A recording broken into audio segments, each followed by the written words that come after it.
കല്യാണം കഴിച്ചിട്ടില്ലാത്ത ആളുകളിൽ നിന്നാണ് കല്യാണ ശേഷമുള്ള ജീവിതത്തിൻ്റെ വാർത്തകൾ എത്തുക. ചില ധാരണകളാണ് അവരുടെ മനസ്സിലുണ്ടാവുക. കല്യാണത്തെക്കുറിച്ചിട്ടും കല്യാണ ശേഷമുള്ള വൈവാഹിക ജീവിതത്തെക്കുറിച്ചിട്ടൊക്കെ കല്യാണം കഴിയാത്ത ചെറുപ്പക്കാർക്ക് നല്ല ധാരണയുണ്ടാകും. പക്ഷെ അത് ചിലതും തെറ്റിദ്ധാരണകളാണ്.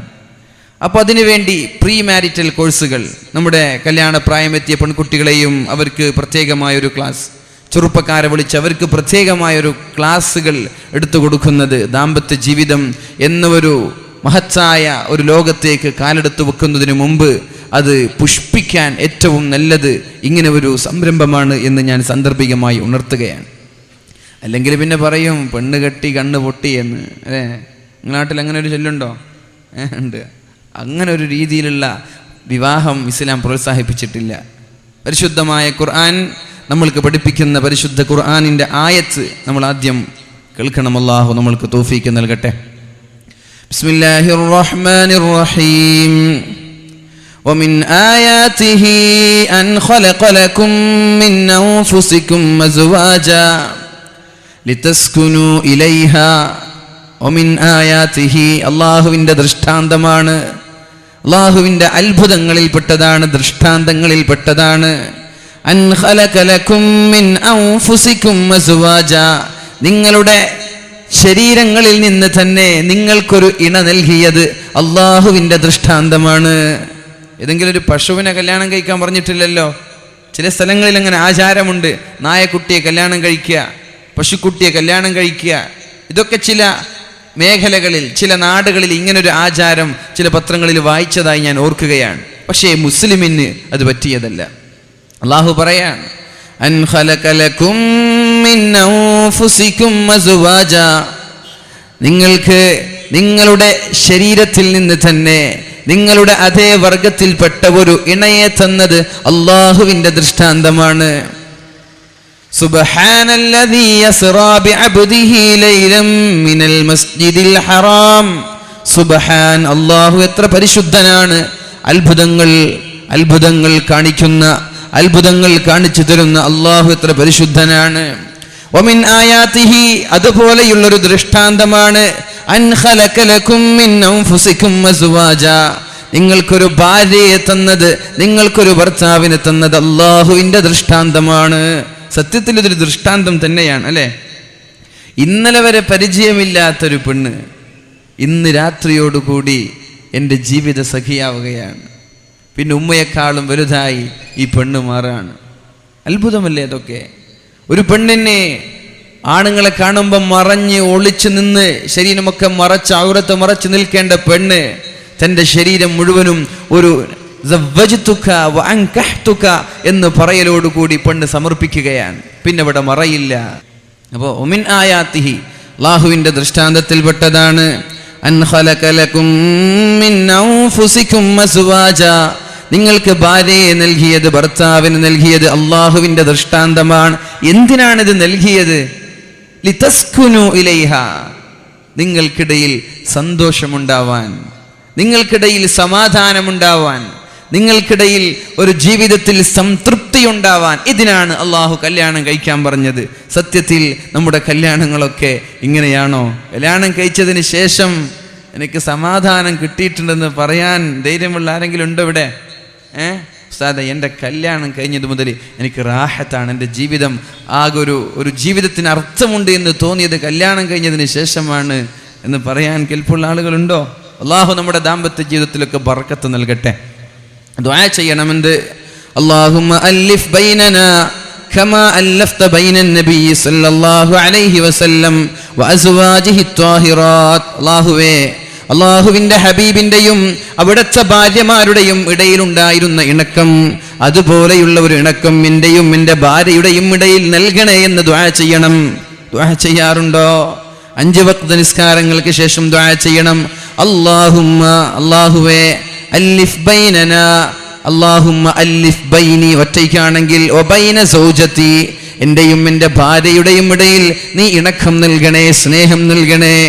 കമാ അല്ലഫ്ത ബൈനൻ നബി സല്ലല്ലാഹു അലൈഹി വസല്ലം വഅസ്വാജിഹി ത്വാഹിറാത്ത്, അള്ളാഹുവിന്റെ ഹബീബിന്റെയും ഭാര്യമാരുടെ ഇടയിലുണ്ടായിരുന്ന ഇണക്കം, ആ ഒരു സ്നേഹം എൻ്റെ ദാമ്പത്യ ജീവിതത്തിലും നൽകണേ എന്ന് ദുആ ചെയ്യണം. അള്ളാഹു നൽകട്ടെ. സന്തുഷ്ടമായ കുടുംബമാക്കി അള്ളാഹു നമ്മുടെ കുടുംബങ്ങളൊക്കെ മാറ്റുമാറാവട്ടെ. വലിയൊരു ഉപകാരമാണ്. അള്ളാഹു നമ്മൾക്ക് തൗഫീഖ് നൽകട്ടെ. എന്തിനാണ് ലിതസ്കുനു ഇലൈഹ, നിങ്ങൾക്ക് സന്തോഷമുണ്ടാവാനാണ് കല്യാണം കഴിക്കാൻ പറഞ്ഞത്.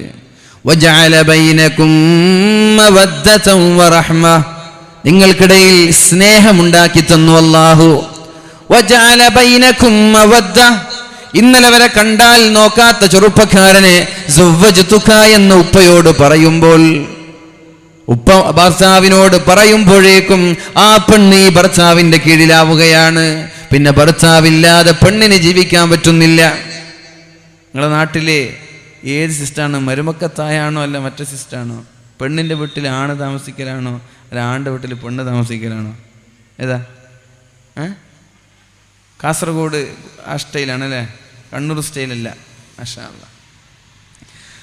വജഅല ബൈനകും മവദ്ദതൻ വറഹ്മ, നിങ്ങൾക്കിടയിൽ കാരുണ്യമുണ്ടാക്കിയത്, നിങ്ങൾക്കിടയിൽ സ്നേഹമുണ്ടാക്കി തന്നത് ഞാനാണ്. അതെന്റെ ദൃഷ്ടാന്തമാണ്. ഇനി കല്യാണം കഴിഞ്ഞിട്ട് ഒരാഴ്ച കഴിയുമ്പോൾ പെണ്ണ് പറയാണ്, എനിക്ക് ബോറടിക്കാൻ ഇവിടെ, ഞാൻ എൻ്റെ വീട്ടിൽ പോയിക്കോട്ടെ. ഭർത്താവ് ആദ്യമൊക്കെ ഭാര്യയാണല്ലോ, വിഷമിക്കണ്ടെന്ന് പറഞ്ഞിട്ട് പോയിക്കോന്ന് പറഞ്ഞു അവിടെ പറഞ്ഞേക്കും. പെണ്ണ് 2 ദിവസമാകുമ്പോൾ ഭർത്താവിനെ വിളിക്കാൻ തുടങ്ങും, നിങ്ങളെന്താ വരാത്തത് അല്ലേ, നിങ്ങളെന്താ വരാത്ത, നിങ്ങളെ കാണുന്നില്ലല്ലോ. ഭർത്താവില്ലാതെ ഭാര്യയ്ക്ക് ജീവിക്കാൻ പറ്റാത്തൊരവസ്ഥ കല്യാണം കഴിയലോടുകൂടി സംഭവിക്കുകയാണ്. ഇത് ആരാണ് ഉണ്ടാക്കിയത്?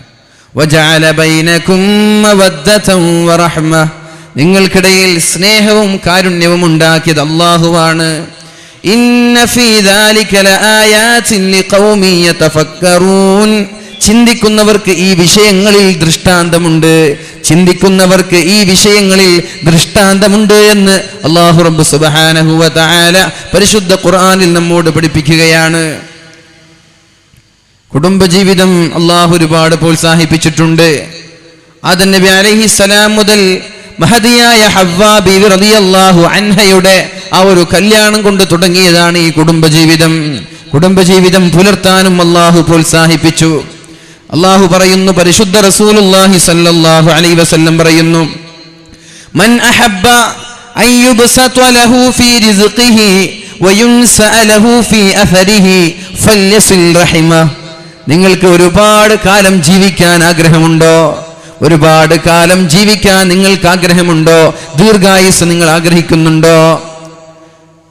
വയുബ്സത ലഹു ഫീ റിസ്ഖിഹി, ഭക്ഷണത്തിൽ വിശാലത വേണമെന്ന് ആഗ്രഹിക്കുന്നുണ്ടോ?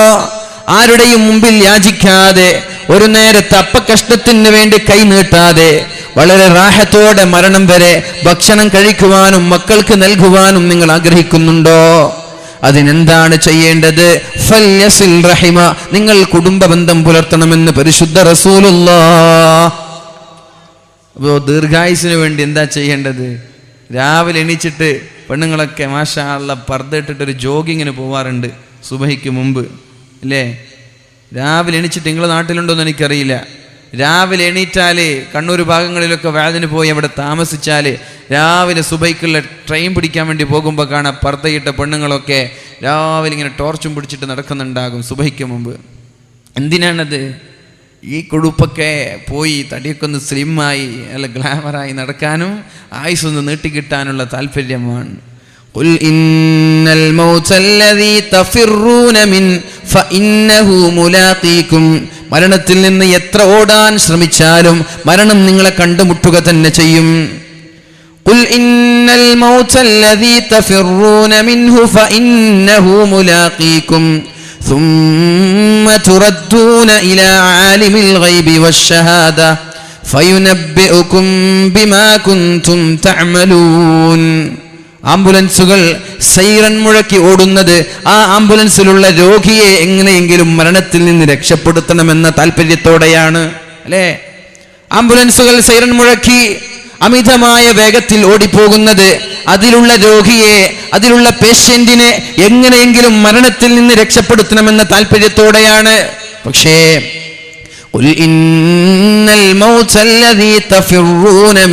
നിങ്ങൾ ഓടിപ്പോകുന്ന, വിരണ്ടോടിപ്പോകുന്ന, പേഷ്യന്റിന് ജീവൻ നൽകാൻ നിങ്ങൾ പോകുന്നുണ്ട്, ആ മരണമുണ്ടല്ലോ ഫഇന്നഹു മുലാഖീകും, നിങ്ങളെ കണ്ടുമുട്ടുക തന്നെ ചെയ്യും, നിങ്ങൾ എത്ര വേഗതയിൽ പോയാലും. പക്ഷേ അവിടെ റൂഹ് ആയുസ്സിന് വർധനവുണ്ടാവാൻ, ആയുസ്സിന് ദൈർഘ്യമുണ്ടാവാൻ, ജീവിതത്തിൽ ബറക്കത്തുണ്ടാവാൻ അള്ളാഹുവിന്റെ ഹബീബായ മുഹമ്മദ് മുസ്തഫ സല്ലല്ലാഹു അലൈഹി വസല്ലം പറഞ്ഞത് ഫല്യസിൽ റഹിമ, കുടുംബബന്ധം പുലർത്തട്ടെ, കുടുംബബന്ധം പുലർത്തട്ടെ. കുടുംബബന്ധം പുലർത്തുന്ന ആളുകളുടെ ജീവിതത്തിൽ ബറക്കത്തുണ്ടാകും. നിങ്ങൾ ചോദിക്കും റുഫിഅത്തിൽ ഖലാം വജഫത്തിസ് സുഹഫ്, പേന അള്ളാഹു എന്ന് തീരുമാനിച്ചു, പേനകൾ ഉയർത്തപ്പെട്ടു, ഏടുകളൊക്കെ ഉണങ്ങി, പിന്നെ ഇനി എൻ്റെ ആയുസ് നീട്ടിത്തരുമോ അല്ലേ? കുടുംബബന്ധം പുലർത്തിയത് കാരണം എൻ്റെ ആയുസ് നീട്ടിക്കിട്ടുമോ എന്ന് സംശയം ഉണ്ടാകും. പണ്ഡിതന്മാർ രണ്ടഭിപ്രായമാണ് അവിടെ പറയുന്നത്. ഒന്ന്, നമ്മുടെ ജീവിതത്തിൽ ഒരുപാട് നന്മ ചെയ്യാൻ നമ്മൾക്ക് പറ്റും. കുടുംബബന്ധം പുലർത്തുന്ന ആളുകളുടെ ജീവിതത്തിൽ ഒരുപാട് നന്മകൾ അവർക്ക് ചെയ്യാൻ പറ്റും. ഒന്ന് അതാണ് പറയുന്നത്. ആയുസ്സിൽ ബറക്കത്തുണ്ടാകുമെന്ന് പറഞ്ഞാൽ 60 വർഷം ജീവിച്ച ആളെക്കാളും നന്മകൾ 40 വർഷം ജീവിച്ച ഒരാൾക്ക് ചെയ്യാൻ പറ്റും, അയാൾ കുടുംബബന്ധം പുലർത്തുന്ന ആളാണെങ്കിൽ. രണ്ടാമത് പറഞ്ഞത് അള്ളാഹു മായ്ച്ചു കളയുമെന്ന് തന്നെയാണ്. യഹ്കുമു മാ യശാ വയുസ്ബിതു ഇൻദഹു ഉമ്മുൽ കിതാബ്, അള്ളാഹു വേണ്ടത് വിധിക്കും, അള്ളാഹുവിൻ്റെ നിയമം അള്ളാഹു മാറ്റിമറിക്കും ആവശ്യമുണ്ടെങ്കിൽ. അപ്പൊ കുടുംബബന്ധം മുറിക്കുന്ന ആളുകളുടെ ആയുസ് അള്ളാഹു ദീർഘിപ്പിച്ചു തരും എന്ന് തന്നെയാണ് ചില പണ്ഡിതന്മാർ നമ്മൾക്ക് പഠിപ്പിച്ചു തരുന്നത്. അപ്പോൾ ഈ ജോഗിങ് ഒക്കെ നല്ലതാണ്, എക്സസൈസും നല്ലതാണ്, കുഴപ്പമില്ല. പക്ഷേ അതോടൊപ്പം നമ്മൾ എന്ത് ചെയ്യുക? ആഴ്ചയിലൊരു തവണ അല്ലെങ്കിൽ മാസത്തിലൊരു തവണ നമ്മുടെ കുടുംബക്കാരുടെ വീടുകൾ സന്ദർശിക്കുക. പോകുമ്പോൾ എന്ത് ചെയ്യുക? എന്തെങ്കിലും ഒരു കവർ, എന്തെങ്കിലും ഒരു പൊതി, എന്തെങ്കിലും ഒരു ഗിഫ്റ്റുമായിട്ട് അവിടെ ചെല്ലുക. തഹാദോ തഹാബൗ, നിങ്ങൾ സമ്മാനം നൽകണം. തഹാബൗ, നിങ്ങൾക്കിടയിൽ സ്നേഹമുണ്ടാകും. സമ്മാനം നൽകണം. വീടുകളിലേക്ക് പോകുമ്പോൾ കൈയും വീശി പോകുന്നതിന് പകരം ഒരു ഐസ്ക്രീമോ അല്ലെങ്കിൽ കുറച്ച് ഫ്രൂട്ട്സോ അല്ലെങ്കിൽ എന്തെങ്കിലും ബേക്കറി സാധനങ്ങളൊക്കെ വാങ്ങിച്ച് കുടുംബക്കാരുടെ വീട്ടിലേക്ക് പോകണം. നിങ്ങൾക്കിടയിൽ സ്നേഹം വർദ്ധിക്കാൻ അത് കാരണമാണ് എന്ന് മുഹമ്മദ് മുസ്തഫ സല്ലല്ലാഹു അലൈഹി വസല്ലം. ഭാര്യയെ സമീപിക്കുമ്പോൾ എന്നെങ്കിലും ഒരു ദിവസം സർപ്രൈസ് ആയിട്ട് ഭാര്യയ്ക്കൊരു മോതിരം വാങ്ങിച്ചു കൊടുക്കുക. ഭാര്യ ഇങ്ങനെ പിന്നാലെ കൂടി സൈക്കിൾ എടുത്തതിന് ശേഷം വാങ്ങിച്ചു കൊടുത്തിട്ട് കാര്യമില്ല. എനിക്ക് കൈച്ചെയിൻ വേണം, 2 വർഷമായി പറയാൻ തുടങ്ങിയിട്ട് വാങ്ങിച്ചു കൊടുത്തിട്ടില്ല. ഇങ്ങനെ പിന്നാലെ സൈക്കിൾ എടുത്തപ്പോൾ വാങ്ങിച്ചു കൊടുത്തു. അതിൽ സ്നേഹമൊന്നും വർദ്ധിക്കില്ല.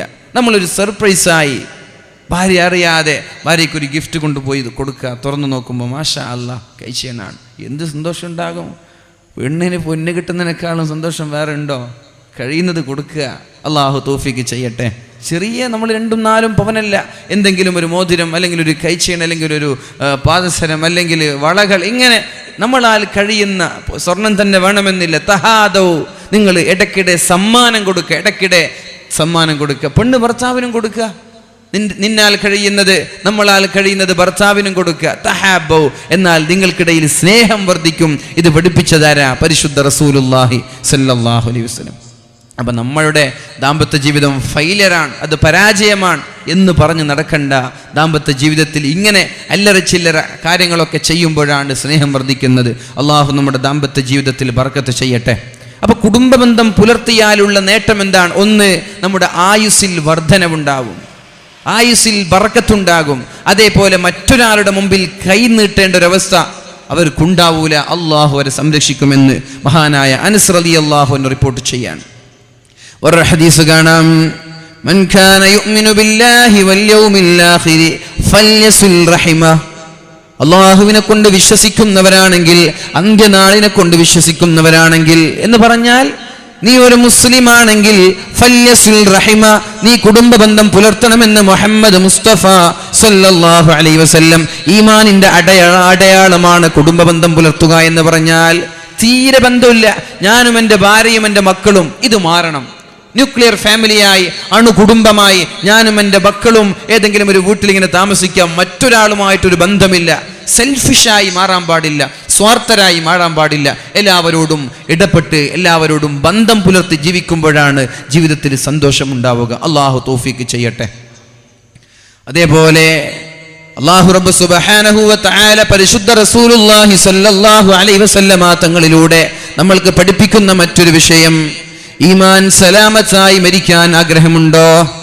മരണസമയത്ത് ഈമാൻ സലാമത്തായി ആഖിബത്ത് നന്നായി മരിക്കാൻ ആഗ്രഹമുണ്ടോ? അല്ലാഹുവിന്റെ ഹബീബ് പറഞ്ഞു, വയുദ്ഫഉ അൻഹു മൈതത്തുസ്സൂ, അവനിൽ നിന്ന് മോശപ്പെട്ട മരണമുണ്ടാവില്ല. കുടുംബബന്ധം പുലർത്തുന്ന ആളുകളിൽ മോശപ്പെട്ട മരണമുണ്ടാവൂല. ഈമാൻ സലാമത്തായി മരിക്കാൻ കുടുംബബന്ധം പുലർത്തുന്നവന് സാധിക്കും എന്ന് പറഞ്ഞാൽ ഇതിന്റെ മറ്റൊരു വശമുണ്ട്. കുടുംബബന്ധം തകർക്കുന്നവന് ഈമാൻ സലാമത്തായി മരിക്കാൻ പറ്റൂല. നമ്മുടെ കഥ എന്താ? കഴിഞ്ഞ വെള്ളിയാഴ്ച ഞാൻ പള്ളിയിലേക്ക് പോകുമ്പോഴാണ് ഒരു വൃദ്ധയായ ഒരു ഉമ്മ വരുന്നത്. സാദേ, എൻ്റെ അയൽവാസി എന്നെ ദ്രോഹിക്കുന്നുണ്ട്, അവരെൻ്റെ കുടുംബക്കാരാണ്. തെങ്ങിൽ നിന്ന് തേങ്ങ വീണതിന്റെ പേരിൽ, അതിന്റെ മട്ടിലുകൾ വീണതിന്റെ പേരിൽ, ഇങ്ങനെ അല്ലറ ചില്ലറ കാര്യങ്ങളുടെ പേരിൽ എൻ്റെ കുടുംബക്കാരായ അയൽവാസികൾ എന്നെ പീഡിപ്പിക്കുന്നുണ്ട്, വിഷമിപ്പിക്കുന്നുണ്ട് എന്ന് ഒരു ഉമ്മ, പാവം ഉമ്മ കരഞ്ഞുകൊണ്ട് പറയുകയാണ്.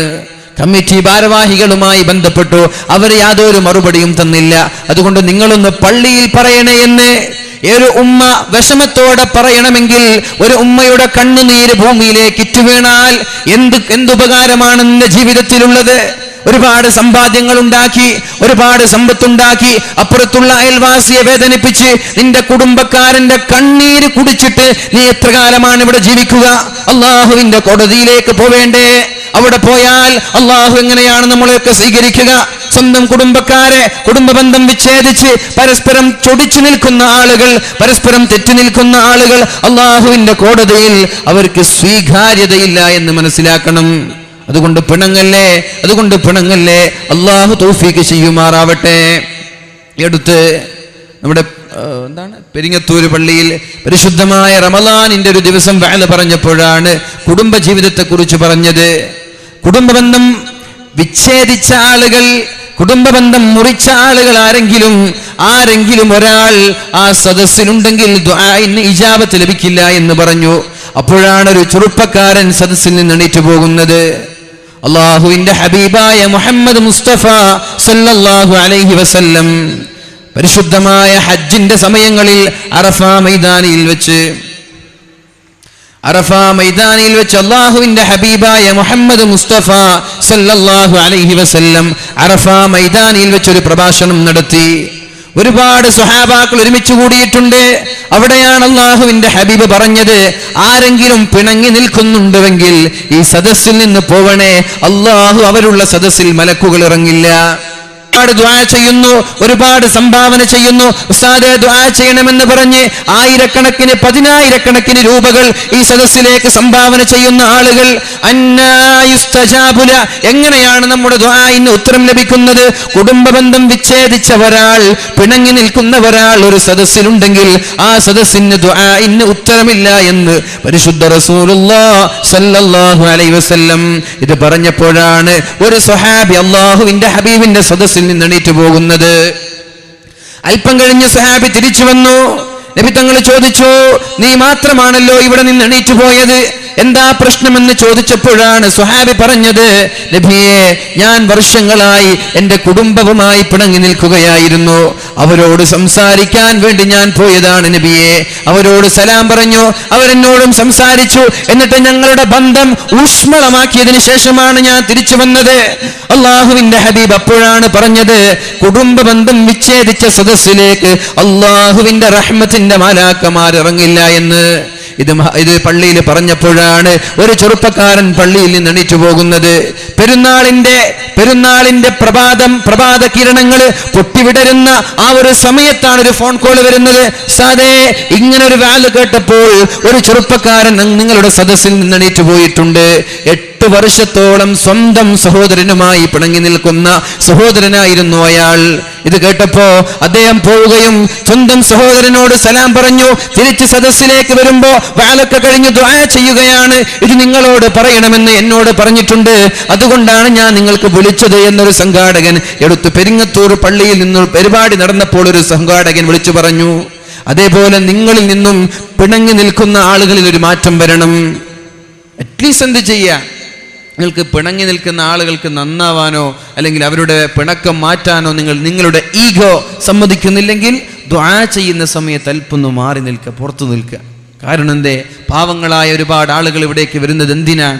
ദുആക്ക് ഇജാബത്ത് ലഭിക്കണം. ദുആക്ക് ഒരുപാട് ആളുകൾ ആമീൻ പറയുമ്പോൾ ഒരാളുടെ ആമീൻ അല്ലാഹു സ്വീകരിച്ചാൽ രക്ഷപ്പെട്ടില്ലേ? അതുകൊണ്ട് എവിടെയാണെങ്കിലും, ഇവിടെയല്ല, കുടുംബ ബന്ധം പിണങ്ങി നിൽക്കുന്ന ആളുകൾ, തെറ്റി നിൽക്കുന്ന ആളുകൾ, ഏത് അതിൻ്റെ സദസ്സിലാണെങ്കിലും ദുആയുടെ സമയമാകുമ്പോൾ അല്പമൊന്ന് മാറി നിൽക്കുക, സദസ്സിൽ നിന്ന് മാറി നിൽക്കുക. അള്ളാഹുവിൻ്റെ മലക്കുകൾ ഇറങ്ങട്ടെ. ഇനിയും നിങ്ങൾക്ക് ഇങ്ങനെ തെറ്റി നിൽക്കാൻ തന്നെയാണ് നിങ്ങളുടെ താല്പര്യമെങ്കിൽ അള്ളാഹു നിങ്ങളുമായിട്ടുള്ള ഇടപാടാണ്. അള്ളാഹു നമ്മൾക്ക് ബോധം നൽകട്ടെ. ഏതായാലും കുടുംബബന്ധം മുറിക്കുന്ന ആളുകൾക്ക് മോശമായ മരണമുണ്ടാകുമെന്ന് പരിശുദ്ധ റസൂലുള്ളാഹി സ്വല്ലല്ലാഹു അലൈഹി വസല്ലമ തങ്ങളുടെ ഈ ഹദീസ് കാണുമ്പോൾ നമ്മൾക്ക് മനസ്സിലാവുകയാണ്. അള്ളാഹുവിന്റെ ഹബീബ് മദീനയിലേക്ക് ചെന്നപ്പോൾ ആദ്യമായി പറഞ്ഞൊരു വിഷയമുണ്ട്. പറഞ്ഞാൽ നിങ്ങൾക്കിടയിൽ സ്നേഹം വർദ്ധിക്കും, ഭാര്യയുടെയും ഭർത്താവിന്റെയും ഇടയിൽ സ്നേഹം വർദ്ധിക്കും. ബാല കഴിഞ്ഞു, വീട്ടിലേക്ക് ചെന്നു, അസ്സലാമു അലൈക്കും എന്ന് പറഞ്ഞു. ഭാര്യയ്ക്കൊരു ഷെയ്ക്ക് ഹാൻഡ് ചെയ്യണം, മുസാഫഹത്ത് ചെയ്യണം. ഭാര്യ ഭർത്താവിന് സലാം പറയണം, മക്കൾക്ക് സലാം പറയണം, ചങ്ങാതിമാരോട് സലാം പറയണം. അവലാ അദുല്ലുകും അലാ ഷൈഇൻ ഇദാ ഫഅൽതുമൂഹു തഹാബബതും. കുടുംബങ്ങൾക്കിടയിൽ ഐക്യമുണ്ടാകാനും സ്നേഹമുണ്ടാകാനും ബന്ധങ്ങൾ ഊട്ടിയുറപ്പിക്കുവാനും നിങ്ങൾക്ക് ഞാൻ ഒരു ഐഡിയ പറഞ്ഞു തരട്ടെ എന്ന് പരിശുദ്ധ റസൂലുള്ളാഹി സ്വല്ലല്ലാഹു അലൈഹി വസല്ലം. വേണ്ടേ? സ്നേഹം വർദ്ധിക്കാൻ ഒരു ഐഡിയ വേണം. എന്താ? സലാം പറയാ. സലാം പറഞ്ഞാൽ സ്നേഹം ഉണ്ടാകും. അള്ളാഹു തൗഫീഖ് ചെയ്യട്ടെ. അള്ളാഹുവിന്റെ ഹബീബ് പറഞ്ഞു, അഫ്ശുസ് സലാം, നിങ്ങൾ സലാമിനെ വ്യാപിപ്പിക്കണം. വഅത്ഇമുത് ത്വആം, നിങ്ങൾ ഇടയ്ക്കിടെ ഭക്ഷണം നൽകണം, ഇടയ്ക്കിടെ സൽക്കാരം നൽകണം. നിങ്ങൾ അധ്വാനിക്കുക, ഗൾഫിൽ പോയിട്ട് ഒരുപാട് സമ്പാദിക്കുക, നിങ്ങളും നിങ്ങളുടെ മക്കളും തിന്ന്, അത് വേണ്ട. എപ്പോഴെങ്കിലും കല്യാണം ഉണ്ടാകുമ്പോൾ വമ്പിച്ചൊരു കല്യാണം നടത്തുക, അതൊന്നുമല്ല. ഇടയ്ക്കിടെ ഒരു മാസത്തിലൊരു തവണയെങ്കിലും നല്ല ഭക്ഷണം ഉണ്ടാക്കി കുടുംബക്കാരൊക്കെ വീട്ടിലേക്ക് ക്ഷണിക്കുക. അത്ഇമുത് ത്വആം, ഭക്ഷണം നൽകുന്നത് ഇസ്ലാം ഒരുപാട് പ്രോത്സാഹിപ്പിച്ച വിഷയമാണ്. നാട്ടുകാരെ വിളിക്കുക, അടുത്ത ചങ്ങാതിമാരെ വിളിക്കുക, കുടുംബക്കാരെ വിളിക്കുക. ഭക്ഷണം എന്ന് പറയുമ്പോൾ നിങ്ങളുടെ നാദാപുരത്തൊക്കെ ഭക്ഷണം എന്ന് പറഞ്ഞാൽ വടച്ചോനെ ഒരു ടേബിൾ നിറയെ ഭക്ഷണമാണ്. ഇത് ടേബിൾ നിറയെ വൈവിധ്യമാർന്ന വിഭവങ്ങൾ വേണമെന്നില്ല. നമ്മളാൽ കഴിയുന്ന ഒരു ഭക്ഷണം, എന്തെങ്കിലും ഒരു സ്പെഷ്യൽ ഉണ്ടാക്കി കുടുംബക്കാരെയൊക്കെ വിളിച്ചു ചേർക്കുക. ജോലിയിൽ ബറക്കത്തുണ്ടാകും, വീട്ടിൽ ബറക്കത്തുണ്ടാകും. അള്ളാഹു തൗഫീഖ് ചെയ്യട്ടെ. സ്വർഗത്തിലേക്കുള്ള കാൽവെപ്പുകൾ അടുത്തുകൊണ്ടിരിക്കും ഇങ്ങനെ സൽക്കാരം നൽകുന്ന ആളുകൾ. ഇടയ്ക്കിടെ സൽക്കാരം നൽകുക. അതുകൊണ്ടാണല്ലോ ഉസ്താദുമാരൊക്കെ വേദനയൊക്കെ വരുമ്പോൾ പല ആളുകൾ മത്സരിക്കുന്നത്, ഞാൻ ഭക്ഷണം കൊടുക്കാം, ഞാൻ ഭക്ഷണം കൊടുക്കാം, അല്ലേ? ചില ആളുകൾ പറയും 3 ദിവസം വേദാണെങ്കിൽ 3 ദിവസം ഞാൻ തന്നെ കൊടുക്കാം. നമ്മളിവിടെ ജാതിയേരി ഒന്നില്ലേ, നമ്മുടെ ഇസ്മായിൽ ഖാൻ്റെ വീട്ടിലെ ഭക്ഷണം ഉണ്ടായത്. ഞാൻ ചോദിച്ചു, ഇന്നലെ എവിടെ തന്നെ, മിഞ്ഞാന്ന് എവിടെ തന്നെ? അപ്പോൾ ചില ആളുകൾക്ക് അങ്ങനെ താല്പര്യമാണ്, എൻ്റെ വീട്ടിൽ എൻ്റെ 3 ദിവസവും ഞാൻ തന്നെ കൊടുക്കാം. അപ്പോൾ എല്ലാവരും അങ്ങനെ എന്ത് ചെയ്യുക? സൽക്കാരം കൊടുക്കാൻ തൽപരരായിരിക്കുക. നിങ്ങളോട് പറയേണ്ട ആവശ്യമില്ല, നിങ്ങളുടെ ഭാഗത്തൊക്കെ അങ്ങനെ ഒരു തൽപരരാണെന്ന് എനിക്കറിയാം. അള്ളാഹു സ്വർഗത്തിലേക്കുള്ള വഴി എളുപ്പമാക്കി തരട്ടെ. ഭക്ഷണം നൽകണം, നന്നായി ഭക്ഷണം നൽകണം. വസിലുൽ അർഹാം, കുടുംബബന്ധം നിങ്ങൾ ചേർക്കണം. കുടുംബബന്ധം തെറ്റി നിൽക്കാൻ പാടില്ല, പിണങ്ങി നിൽക്കാൻ പാടില്ല, അകന്നു നിൽക്കാൻ പാടില്ല. വസിലുൽ അർഹാം. വസല്ലൂ ബില്ലൈലി വന്നാസു നിയാം, ആളുകളെല്ലാം ഉറങ്ങിക്കിടക്കുമ്പോ നിങ്ങൾ 2 റക്അത്ത് തഹജ്ജുദ് നിസ്കരിക്കണേ എന്ന് മുഹമ്മദ് മുസ്തഫ സല്ലല്ലാഹു അലൈഹി വസല്ലം. എല്ലാവരും ഉറങ്ങിക്കിടക്കുമ്പോൾ 2 റക്അത്ത് നിസ്കരിക്കണം എന്ന് പറഞ്ഞാൽ എന്താ? തഹജ്ജുദ് നിസ്കരിക്കുക. ജാതിയേരിയിൽ വാല കഴിഞ്ഞപ്പോൾ ഞാൻ പ്രിയപ്പെട്ട നസറുദ്ദീൻ്റെ വീട്ടിലേക്ക് ഞാൻ ചെന്നു. എല്ലാവരും വിഷമത്തോടെ, ഉപ്പയും ഉമ്മയും ഒക്കെ വിഷമത്തോടെ കാത്തിരിക്കും, എങ്ങനെയാണ് അവരെ ഫേസ് ചെയ്യുക എന്ന ഒരു പേടിയോടെയാണ് ഞാൻ വീട്ടിലേക്ക് പോയത്. ഏകദേശം 1 മണിയായിട്ടുണ്ട്. എനിക്ക് വിഷമമായി. പാവം ഇല്ലെങ്കിലേ വിഷമമാണ്, ആ കുടുംബത്തെ ഇനിയും വേദനിപ്പിക്കണോ ഇത്ര സമയം കാത്തു നിന്നിട്ട് എന്നൊക്കെ. എങ്ങനെ ഇവരെ ഫേസ് ചെയ്യും, എന്താണ് സംസാരിക്കേണ്ടത് എന്ന ഒരു വെപ്രാളത്തോടെ ഞാൻ വീട്ടിലേക്ക് പോയി. പക്ഷേ അവിടെയുള്ള ഉപ്പയും ഉമ്മയും നല്ല മനക്കരുത്തുള്ള ആളുകളാണ്, നല്ല മനക്കരുത്തുള്ള ഉപ്പയും ഉമ്മയും. അള്ളാഹു അവർക്ക് സ്വർഗം നൽകട്ടെ. എന്നെ പുഞ്ചിരിച്ചുകൊണ്ട് കൈനീട്ടി സ്വീകരിച്ചു. ഉപ്പ പറയാൻ, ഉസ്താദേ, എൻ്റെ മകൻ തഹജ്ജുദ് നിസ്കാരം ഒഴിവാക്കാറില്ല. ജനങ്ങളെല്ലാം ഉറങ്ങിക്കിടക്കുമ്പോൾ നിങ്ങൾ 2 റക്അത്ത് തഹജ്ജുദ് നിസ്കരിക്കുക. എൻ്റെ പ്രിയപ്പെട്ട ചെറുപ്പക്കാരോട് എനിക്ക് പറയാനുള്ളത്, നാളെ ഒരു വിഷയവുമായിട്ട് നമ്മൾക്ക് ചർച്ച ചെയ്യേണ്ടതാണ്. എന്നാലും ഇങ്ങനെ തഹജ്ജുദിൻ്റെ വിഷയം വന്നപ്പോൾ ഞാൻ പറഞ്ഞതാണ്. എൻ്റെ പ്രിയപ്പെട്ട ചെറുപ്പക്കാർ, ഏത് നിമിഷത്തിലാണ് നമ്മളൊക്കെ മരിച്ചു പോവുക എന്ന് പറയാൻ പറ്റൂല. പക്ഷേ നമ്മൾ മരിക്കുന്ന സമയത്ത് നമ്മളെ കുറിച്ച് നല്ലത് പറയിപ്പിക്കാൻ നമ്മൾക്ക് സാധിക്കണം.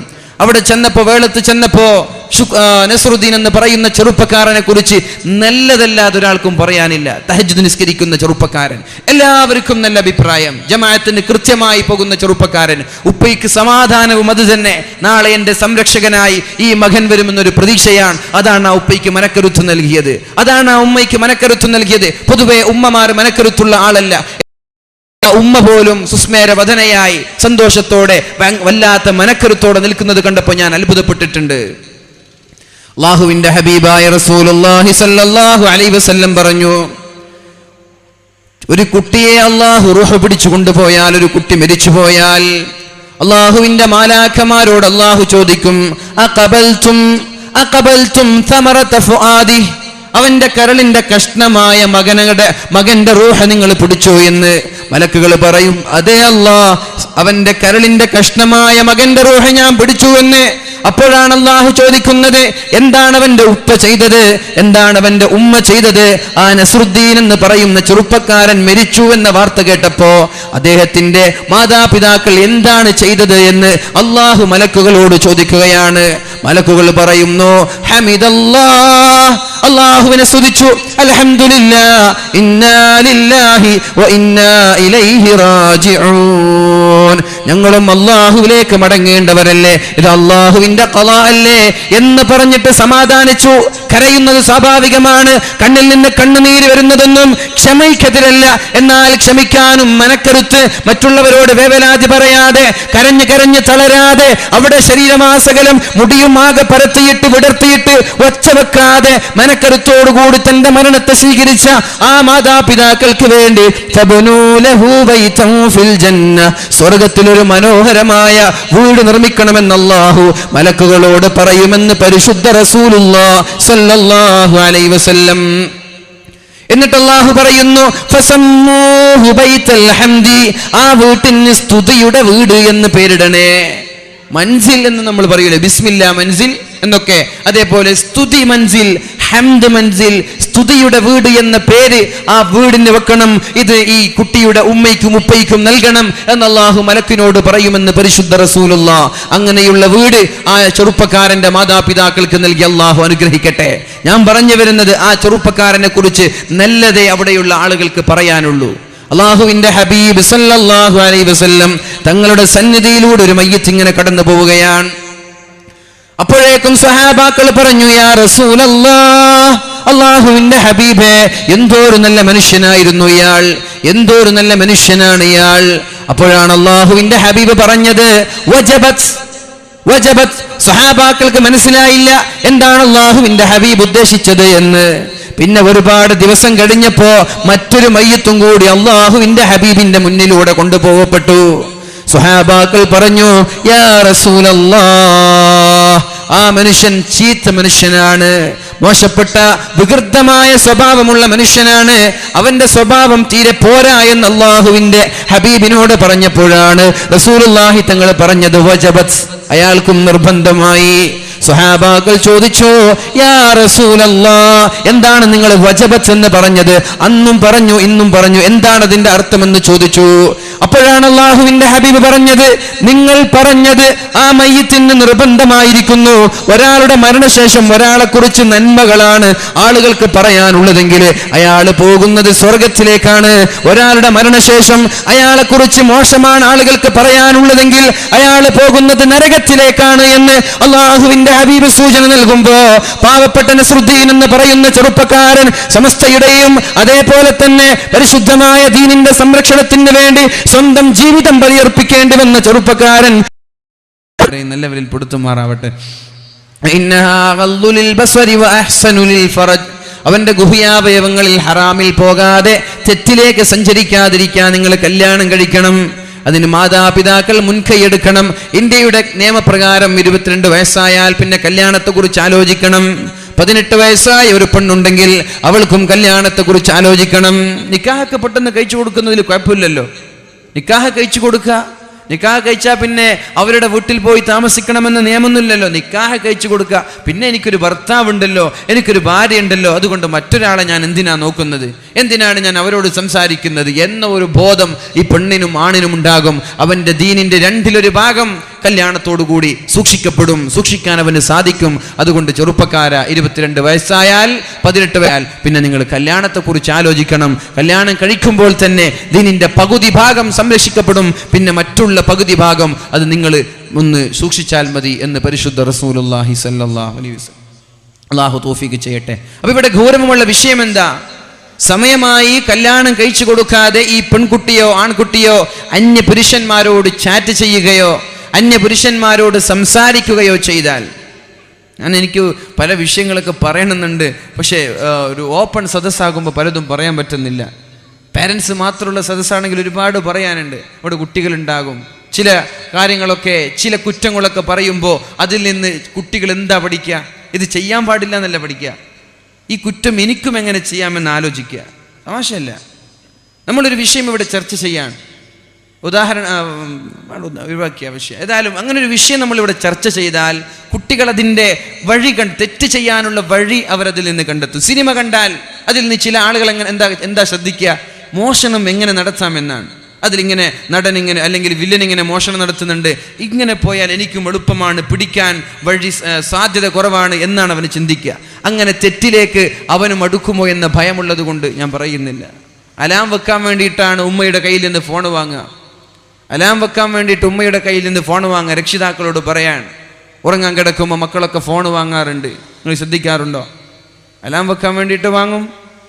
സ്കൂളിൽ നിന്ന് കൂടെ പഠിക്കുന്ന ആൺകുട്ടികൾ അല്ലെങ്കിൽ സീനിയേഴ്സ് പല ചിപ്പുകളും കൈമാറുന്നു എന്ന് 2 ദിവസം മുമ്പ് ഞാനൊരു കൗൺസിലറുമായി സംസാരിച്ചപ്പോൾ അയാൾ എന്നോട് പറഞ്ഞു.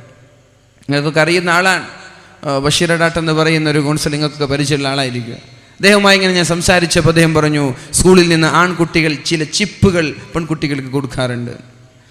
ആ ചിപ്പുമായിട്ട് പെൺകുട്ടികൾ വീട്ടിൽ വരിക, പിന്നെ ഉമ്മയുടെയോ ഉപ്പയുടെയോ ഫോൺ വാങ്ങിച്ച് റൂമിൽ പോവും. എന്നിട്ട് ഉമ്മയോട് പറയും, ഞാൻ അലാം വെക്കാൻ വേണ്ടിയിട്ടാണ്, അല്ലെങ്കിൽ ഞാൻ നെറ്റിലൊന്ന് സെർച്ച് ചെയ്യാൻ വേണ്ടിയിട്ടാണ്. പിന്നെ വീട്ടിൽ പോയി അവൾ ഒറ്റയ്ക്കാണ്, ആരുമില്ല, ഈ ചിപ്പ് ഇതിലേക്ക് ഇൻസെർട്ട് ചെയ്യും, പിന്നെ ചിപ്പിലുള്ളതൊക്കെ പെണ്ണ് കാണും. സർവ്വസാധാരണമായി നടന്നുകൊണ്ടിരിക്കുകയാണ്. ഇത് ഞാനിവിടെ പറയാൻ കാരണം നിങ്ങളിത് ചെയ്യാനല്ല, ഉമ്മമാരും ഉപ്പമാരും ശ്രദ്ധിക്കാനാണ്. അതുകൊണ്ട് ഉറങ്ങാൻ കിടക്കുമ്പോൾ മക്കളുടെ തലയിണയുടെ അടിയും മക്കളുടെ ബാഗും ഒന്ന് ചെക്ക് ചെയ്യുന്നത് നല്ലതാണ്. ഉമ്മമാരും ഉപ്പമാരും ശ്രദ്ധിക്കുക. നമ്മുടെ മക്കളെ നമ്മളല്ലാതെ പിന്നെ ആരെ നന്നാക്കുക? നമ്മുടെ മക്കളെ നന്നാക്കാൻ പള്ളിയിൽ ഉസ്താദൊന്നും വരില്ല, നാട്ടിലെ ഹെഡ് മാഷോ HM ഒന്നും വരില്ല. നമ്മൾ നന്നാക്കണം. അള്ളാഹു നമ്മളെല്ലാവരെയും നല്ലവരിൽ പെടുത്തുമാറാവട്ടെ. പെണ്ണുങ്ങളൊക്കെ പേടിക്കാൻ പഠിച്ചോൻ ഉസ്താദ് ഐഡിയം പറഞ്ഞു കൊടുത്തോ, ഇനിയിപ്പോൾ എന്താ ചെയ്യുക എന്നൊക്കെ ആലോചിക്കുന്നുണ്ടോ? ഏതായാലും ഈ ഒരു വിഷയം ശ്രദ്ധിക്കുക. പ്രായപൂർത്തിയെത്തി, കല്യാണത്തിന്റെ സമയമെത്തി, മാതാപിതാക്കൾ കല്യാണം കഴിക്കാൻ ശുഷ്കാന്തി കാണിച്ചില്ലെങ്കിൽ, ഈ പെണ്ണോ ആണോ തെറ്റ് ചെയ്താൽ, വ്യഭിചാരത്തിലേക്ക് അടുത്തുപോയാൽ, അവർ ചെയ്യുന്ന തെറ്റിന്റെ ഒരു ഓഹരി മാതാപിതാക്കൾക്കുമുണ്ട് എന്ന് മുഹമ്മദ് മുസ്തഫ സല്ലല്ലാഹു അലൈഹി വസല്ലം. അല്ലാഹു റബ്ബ് സുബ്ഹാനഹു വ തആല നമ്മുടെ ദാമ്പത്യ ജീവിതത്തിൽ ബറക്കത്ത് ചെയ്യട്ടെ. നമ്മുടെ മക്കൾ അല്ലാഹു കൺകുളിർമയുള്ള മക്കളാക്കട്ടെ. ദുആ ചെയ്യണം. ചെറുപ്പക്കാരാ, നല്ലൊരു പെണ്ണ് കിട്ടാൻ വേണ്ടി ദുആ ചെയ്യണം. ചെറുപ്പക്കാരി, നല്ലൊരു ഭർത്താവ് കിട്ടാൻ വേണ്ടി ദുആ ചെയ്യണം. കല്യാണം കഴിഞ്ഞവർ ദുആ ചെയ്യണം, എൻ്റെ ഭാര്യ കൺകുളിർമയുള്ളവരാകാൻ, എൻ്റെ ഭർത്താവ് കൺകുളിർമയുള്ളവരാകാൻ. ഉപ്പമാരും ഉമ്മമാരും ദുആ ചെയ്യണം, എൻ്റെ മക്കൾ സാലിഹീങ്ങളാകാൻ. റബ്ബനാ ഹബ് ലനാ മിൻ അസ്വാജിനാ വദുർരിയാതിനാ ഖുർറത അഅ്യുനിൻ വജഅൽനാ ലിൽമുത്തഖീന ഇമാമാ. ദുആ ചെയ്യാറുണ്ടോ ഉമ്മമാരെ ഉപ്പമാരെ? നമ്മൾ പറയാറുണ്ടല്ലോ, എൻ്റെ മകൻ വഴി പിഴച്ചുപോയി എന്ന്. എന്നാൽ എല്ലാ നിസ്കാരങ്ങൾക്ക് ശേഷവും ഈ ദുആ ചെയ്യാറുണ്ടോ? റബ്ബനാ, എൻ്റെ റബ്ബേ, ഹബ് ലനാ, നീ എനിക്ക് നൽകണേ, മിൻ അസ്വാജിനാ, എൻ്റെ ഭാര്യയെ, കല്യാണം കഴിഞ്ഞവരാണെങ്കിൽ എൻ്റെ ഭാര്യയെ, എൻ്റെ ഭർത്താവിനെ, ഖുർറത അഅ്യുനിൻ, കൺകുളിർമയോ. എല്ലാവരും ദുആ ചെയ്തതിൻ്റെ അർത്ഥം എന്താണ്? എനിക്ക് കൺകുളിർമയുള്ള ഭാര്യയെ നൽകണം എന്ന് മാത്രമല്ല, നമുക്ക് ഏതായാലും ഭാര്യ കല്യാണം കഴിഞ്ഞില്ലേ, രണ്ടാമതൊരു കല്യാണത്തെക്കുറിച്ച് ആലോചിക്കണ്ട. മനസ്സിലായ? റബ്ബനാ, എൻ്റെ റബ്ബേ, ഹബ് ലനാ, എനിക്ക് നൽകണം, മിൻ അസ്വാജിനാ, എൻ്റെ ഭാര്യയിൽ നിന്ന് കൺകുളിർമയുള്ള ഭാര്യയെ നൽകണം എന്ന അർത്ഥം മാത്രമല്ല അതിലുള്ളത്. കല്യാണം കഴിച്ച ആളെങ്ങനെ ദുആ ചെയ്യും എന്നർത്ഥം മാത്രമല്ല. കല്യാണം കഴിഞ്ഞവർ ദുആ ചെയ്യുമ്പോൾ അതിന്റെ അർത്ഥം അല്ലാഹുവേ എൻ്റെ ഭാര്യയെ കൺകുളിർമയുള്ളവളാക്കണേ അല്ലാ, എൻ്റെ ഭർത്താവിനെ കൺകുളിർമയുള്ളവളാക്കണേ അല്ലാ. എപ്പോഴാണ് കൺകുളിർമയുണ്ടാവുക? എപ്പോഴാണ് ഒരാളുടെ കണ്ണിന് കുളിർമ ലഭിക്കുക? എപ്പോഴാണ് ഒരാൾക്ക് സമാധാനം ലഭിക്കുക? ആ ഭാര്യയെ കൊണ്ടൊരു ഉപകാരം ലഭിക്കുമ്പോഴാണ് മനസ്സിന് സമാധാനം ലഭിക്കുന്നത്. ആ മക്കൾ കാരണം ഒരു അഭിമാനം നമ്മൾക്കുണ്ടാകുമ്പോഴാണ് നമ്മൾക്ക് കുളിർമ ലഭിക്കുന്നത്, സന്തോഷം ലഭിക്കുന്നത്. ഇൻഷാ അല്ലാഹ് ഇതേ വിഷയവുമായി ബന്ധപ്പെട്ടിട്ടാണ് ഞാൻ നാളെ പോവാ. യുവത്വത്തെ ഒരുപാട് പറഞ്ഞിട്ടുണ്ട്, യുവത്വമൊക്കെ. എന്നാൽ അതുമായൊക്കെ ടച്ച് ചെയ്ത് ഈ ഒരു വിഷയമായിട്ട് നമ്മുടെ മക്കളെ കാര്യം പറഞ്ഞാൽ പോരെ. അവിടെ സംഘാടകർ ഇൻഷാ അല്ലാഹ് മക്കൾ പിന്നെ കല്യാണം കഴിഞ്ഞ മക്കളെ വളർത്തുന്ന ആ ഒരവസ്ഥ, മക്കളെ കൊണ്ടുള്ള നേട്ടങ്ങൾ, കോട്ടങ്ങൾ, ആ ഒരു മേഖലയിലൂടെ ഇൻഷാ അല്ലാഹ് ഞാൻ നാളെ പോവാ. അള്ളാഹു തൗഫീക്ക് ചെയ്യട്ടെ. അപ്പോൾ റബ്ബന, ചെറുപ്പക്കാരികളും വയസ്സന്മാരും അല്ലാത്തവരും എല്ലാവരും ഈ ദുആ പഠിക്കണം. വളരെ എളുപ്പമാണ്. പിന്നെ നമ്മുടെ ശ്രേയ ഘോഷാലിൻ്റെ പാട്ട് പഠിക്കുന്ന റിസ്ക് ഒന്നും ഇത് പഠിക്കാനില്ല. മനസ്സിലായ?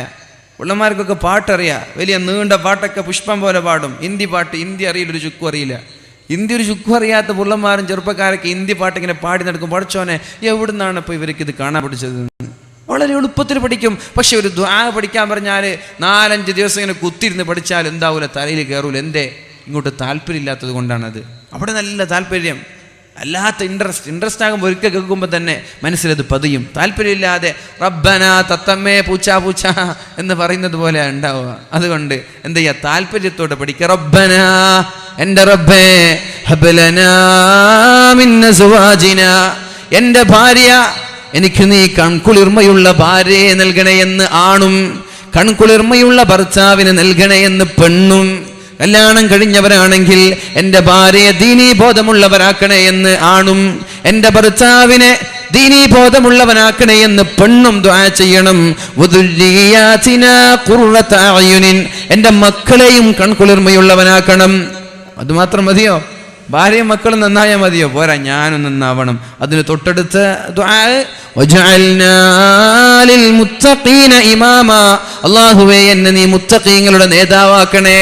മുത്തഖി അല്ല, മുത്തഖി എന്ന് പറഞ്ഞാൽ എന്താ? തഖ്വ എന്ന് പറഞ്ഞാൽ എന്താ? ഇംതിസാലു അവാമിരില്ലാഹി വജ്തിനാബു നവാഹി, അല്ലാഹുവിൻ്റെ കൽപ്പനകൾ അനുസരിക്കുക, ചെയ്യല്ല എന്ന് പറഞ്ഞത് ചെയ്യാതിരിക്കുക. മുത്തഖിയാവാൻ എളുപ്പമാണ്. അല്ല, മുത്തഖീങ്ങളെ ഹറാമ് ചെയ്യാതിരിക്കുക, ഹലാലും സുന്നത്തും ഒരു ചെയ്യുക.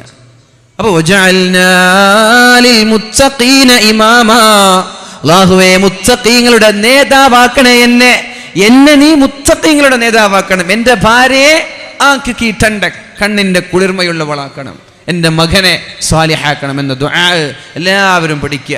എല്ലാ നിസ്കാര ശേഷവും ദുആ ചെയ്യുക. പെണ്ണുങ്ങൾ ആരോ ചോദിച്ചതാണെന്ന് എനിക്ക് തോന്നുന്നു. നിങ്ങൾ നിസ്കാരത്തിന് ശേഷം ദുആ ചെയ്യുക. 1 ഈ ദുആ ചെയ്യുക. 2 അല്ലാഹുമ്മ അല്ലിഫ് ബൈനനാ, اللهم ألف بيننا كما ألفت بين النبي صلى الله عليه وسلم وأزواجه الطاهرات أمهات المؤمنين. അല്ലാഹുവേ എൻ്റെയും എൻ്റെ ഭർത്താവിൻ്റെയും ഇടയിൽ, എൻ്റെയും എൻ്റെ ഭാര്യയുടെയും ഇടയിൽ, നബിയുടെയും നബിയുടെ ഭാര്യമാരുടെയും ഇടയിലുണ്ടായിരുന്ന ഇണക്കം നൽകി അനുഗ്രഹിക്കണേ എന്നാണ് അതിൻ്റെ അർത്ഥം. അല്ലാഹുമ്മ അല്ലിഫ് ബൈനി വബൈന സൗജതി, اللهم ألف بيني وبين زوجي كما ألفت بين النبي صلى الله عليه وسلم وأزواجه الطاهرات. കേട്ടല്ലോ? ഒന്നും കൂടി. اللهم ألف بيني وبين زوجي كما ألفت بين النبي وأزواجه الطاهرات. അള്ളാഹുവിൻ്റെ ഹബീബിൻ്റെയും അവിടുത്തെ ഭാര്യമാരുടെയും ഇടയിലുണ്ടായിരുന്ന ഇണക്കം പോലെ എൻ്റെയും എൻ്റെ ഭാര്യയുടെയും ഇടയിൽ ഇണക്കം നൽകണേ എന്ന ദുആയാണത്. എൻ്റെയും എൻ്റെ ഭർത്താവിൻ്റെയും ഇടയിൽ ഇണക്കം നൽകണേ എന്നുള്ള ദുആയാണത്. അള്ളാഹു നമ്മുടെ ദാമ്പത്യ ജീവിതം സന്തോഷത്തിലാക്കട്ടെ. അല്ലാഹു തൗഫീഖ് നൽകട്ടെ. സന്തോഷമുള്ള ദാമ്പത്യ ജീവിതം അല്ലാഹു എല്ലാവർക്കും നൽകുമാറാവട്ടെ. റസൂലുള്ളാഹി സ്വല്ലല്ലാഹു അലൈഹി വസല്ലം പറഞ്ഞു, ഇസ്തൗസൂ ബിന്നിസാഇ ഖൈറാ, നിങ്ങൾ നിങ്ങളുടെ ഭാര്യമാരോട് നല്ലതേ പറയാൻ പാടുള്ളൂ, ചീത്ത പറയാൻ പാടില്ല, കുറ്റം പറയാൻ പാടില്ല, അവരെ വിഷമിപ്പിക്കാൻ പാടില്ല, അവരെ നന്നായി സ്നേഹിക്കണം. അള്ളാഹുവിന്റെ ഹബീബിന് വാർദ്ധക്യ സമയത്താണല്ലോ ആയിഷ ബീവി റളിയല്ലാഹു അൻഹയെ കല്യാണം കഴിക്കുന്നത്. 53-ാമത്തെ വയസ്സിലാണ് അള്ളാഹുവിന്റെ ഹബീബ് മക്കയിൽ നിന്ന് മദീനയിലേക്ക് ഹിജ്റ പോകുന്നത്.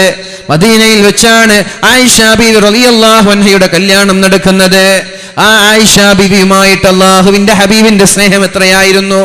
ഈ ആയിഷ ബീവി അള്ളാഹുവിന്റെ ഹബീബിന്റെ സ്നേഹം പിടിച്ചു പറ്റാൻ വേണ്ടി എത്രത്തോളമാണ് കഷ്ടപ്പെട്ടത്. മറ്റുള്ള ഭാര്യമാർക്കൊന്നും എന്നെ സ്നേഹിക്കുന്നത് പോലെ സ്നേഹിക്കാൻ പാടില്ല എന്നാണ് അള്ളാഹുവിന്റെ ഹബീബിന്റെ പത്നി ആഗ്രഹിച്ചത്. ഓറിയന്റലിസ്റ്റുകൾ പറയുന്നത് പോലെ, ചില സാമൂഹിക ദ്രോഹികൾ പറയുന്നത് പോലെ, ചില ഇസ്ലാമിനെ കുറ്റപ്പെടുത്തിക്കൊണ്ടിരിക്കുന്ന, ഇസ്ലാമിനെ കുറിച്ചൊരു ചുക്കുമറിയാത്ത ചില ആളുകൾ പറയുന്നത് പോലെ ആയിഷ ബീവിക്ക് അള്ളാഹുവിന്റെ ഹബീബിനെ കല്യാണം കഴിക്കുന്നതിൽ യാതൊരു വെറുപ്പും ഉണ്ടായിട്ടില്ല. ആഗ്രഹിച്ചു പോയി, മത്സരിച്ചു പോയി. അള്ളാഹുവിന്റെ ഹബീബിന് മറ്റുള്ള ഭാര്യമാരെക്കാൾ എന്നോട് സ്നേഹം വേണമെന്ന് എത്രയോ സംഭവങ്ങളില്ലേ. ഏതായാലും അള്ളാഹുവിന്റെ ഹബീബായ മുത്ത് മുഹമ്മദ് മുസ്തഫ സല്ലല്ലാഹു അലൈഹി വസല്ലം ഒരിക്കൽ വീട്ടിലിരിക്കുമ്പോഴാണ് ഒരാൾ കടന്നു വരുന്നത്. യാ റസൂലല്ലാഹ്, അള്ളാഹുവിന്റെ ഹബീബേ, ഞാൻ മനോഹരമായ ഒരു കറി പാചകം ചെയ്തിട്ടുണ്ട്, മനോഹരമായിട്ടൊരു ഭക്ഷണം ഞാൻ ഉണ്ടാക്കിയിട്ടുണ്ട്, നിങ്ങൾ വരുമോ? വിളിക്കൂലേ? നല്ല ഭക്ഷണം ഉണ്ടാക്കിയാൽ ഉസ്താദുമാരൊക്കെ പള്ളിയിൽ നിന്ന് വിളിക്കൂലേ? അതേപോലെ നിങ്ങൾ എണീറ്റ് ഉറക്കം വരുന്നുണ്ട് നിങ്ങൾക്ക്? സമയത്തിലായി 10 മണി 10:12 1 മണിക്കൂർ കഴിഞ്ഞു അല്ലേ? ഒന്ന് എണീറ്റിക്ക് എല്ലാവരും. സല്ലു അലാ സയ്യിദിനാ മുഹമ്മദ്. പ്രയാസമുള്ള ആൾ വേണ്ടേ, ബുദ്ധിമുട്ടുള്ള ആളൊന്നും എണീക്കേണ്ടിയിരുന്നോളൂ. ഞാൻ പിന്നെ ഉറക്കൊന്നും വരാതിരിക്കാൻ വേണ്ടിയിട്ട് ജമ്പിങ് വേണോ? സ്കൂളിലൊക്കെ നടക്കുന്നത് പോലെ ജമ്പ് ചെയ്യണം, വേണ്ടല്ലോ. സല്ലു അലാ സയ്യിദിനാ മുഹമ്മദ് വസല്ലം. സല്ലല്ലാഹു അലാ മുഹമ്മദ് സല്ലല്ലാഹു അലൈഹി വസല്ലം. ഇരിക്കൂ. അല്ലാഹു റബ്ബ് സുബ്ഹാനഹു വ തആല ഈ അല്ലാഹുവിന്റെ ഹബീബിന്റെ സന്നിധിയിൽ എത്തിക്കുമാറാവട്ടെ. അവിടുത്തെ കൂടെ നാളെ സ്വർഗത്തിലേക്ക് എത്തുവാനും സ്വർഗത്തിലേക്ക് കടന്നു പോകുവാനും അല്ലാഹു തൗഫീഖ് നൽകുമാറാവട്ടെ. റസൂലുള്ളാഹി തങ്ങൾ പറഞ്ഞു, ഇസ്തൗസൂ ബിന്നിസാഇ ഖൈറാ. പെണ്ണുങ്ങളോട്, നിങ്ങളുടെ ഭാര്യമാരോട് നല്ല രീതിയിലേ നിങ്ങളെ പെരുമാറാൻ പാടുള്ളൂ. ഒരു വാരിയല്ലിൽ നിന്നാണ് അറിയുന്ന ഹദീസാണ്, അത് വിശദീകരിക്കുന്നില്ല. വളഞ്ഞുപോയ വാരിയല്ലിൽ നിന്നാണ് അവരെ അള്ളാഹു സൃഷ്ടിച്ചത്. വളഞ്ഞ, അത് ബേസിക്, അടിസ്ഥാനപരമായി അത് വളഞ്ഞിട്ടാണ്. അടിസ്ഥാനപരമായി വളഞ്ഞ ഒരു വസ്തുവാണ്. ആ വസ്തു നിങ്ങൾ എന്ത് ചെയ്യണം? പ്രത്യേകം ശ്രദ്ധിക്കണം. വളഞ്ഞ ഒരു വസ്തുവിൽ നിന്നാണ് പെണ്ണിനെ സൃഷ്ടിച്ചത്. വാരിയലിൽ നിന്ന് ഏറ്റവും വളവുള്ളത്, അതിന്റെ ഏറ്റവും മുകളിലുള്ള എല്ലാണ് വാരിയല്ലാണ് ഏറ്റവും വളവുള്ളത്. അപ്പൊ അതിൽ നിന്നാണ്, ഏറ്റവും വളവുള്ള എല്ലിൽ നിന്നാണ് പെണ്ണിനെ സൃഷ്ടിച്ചത്.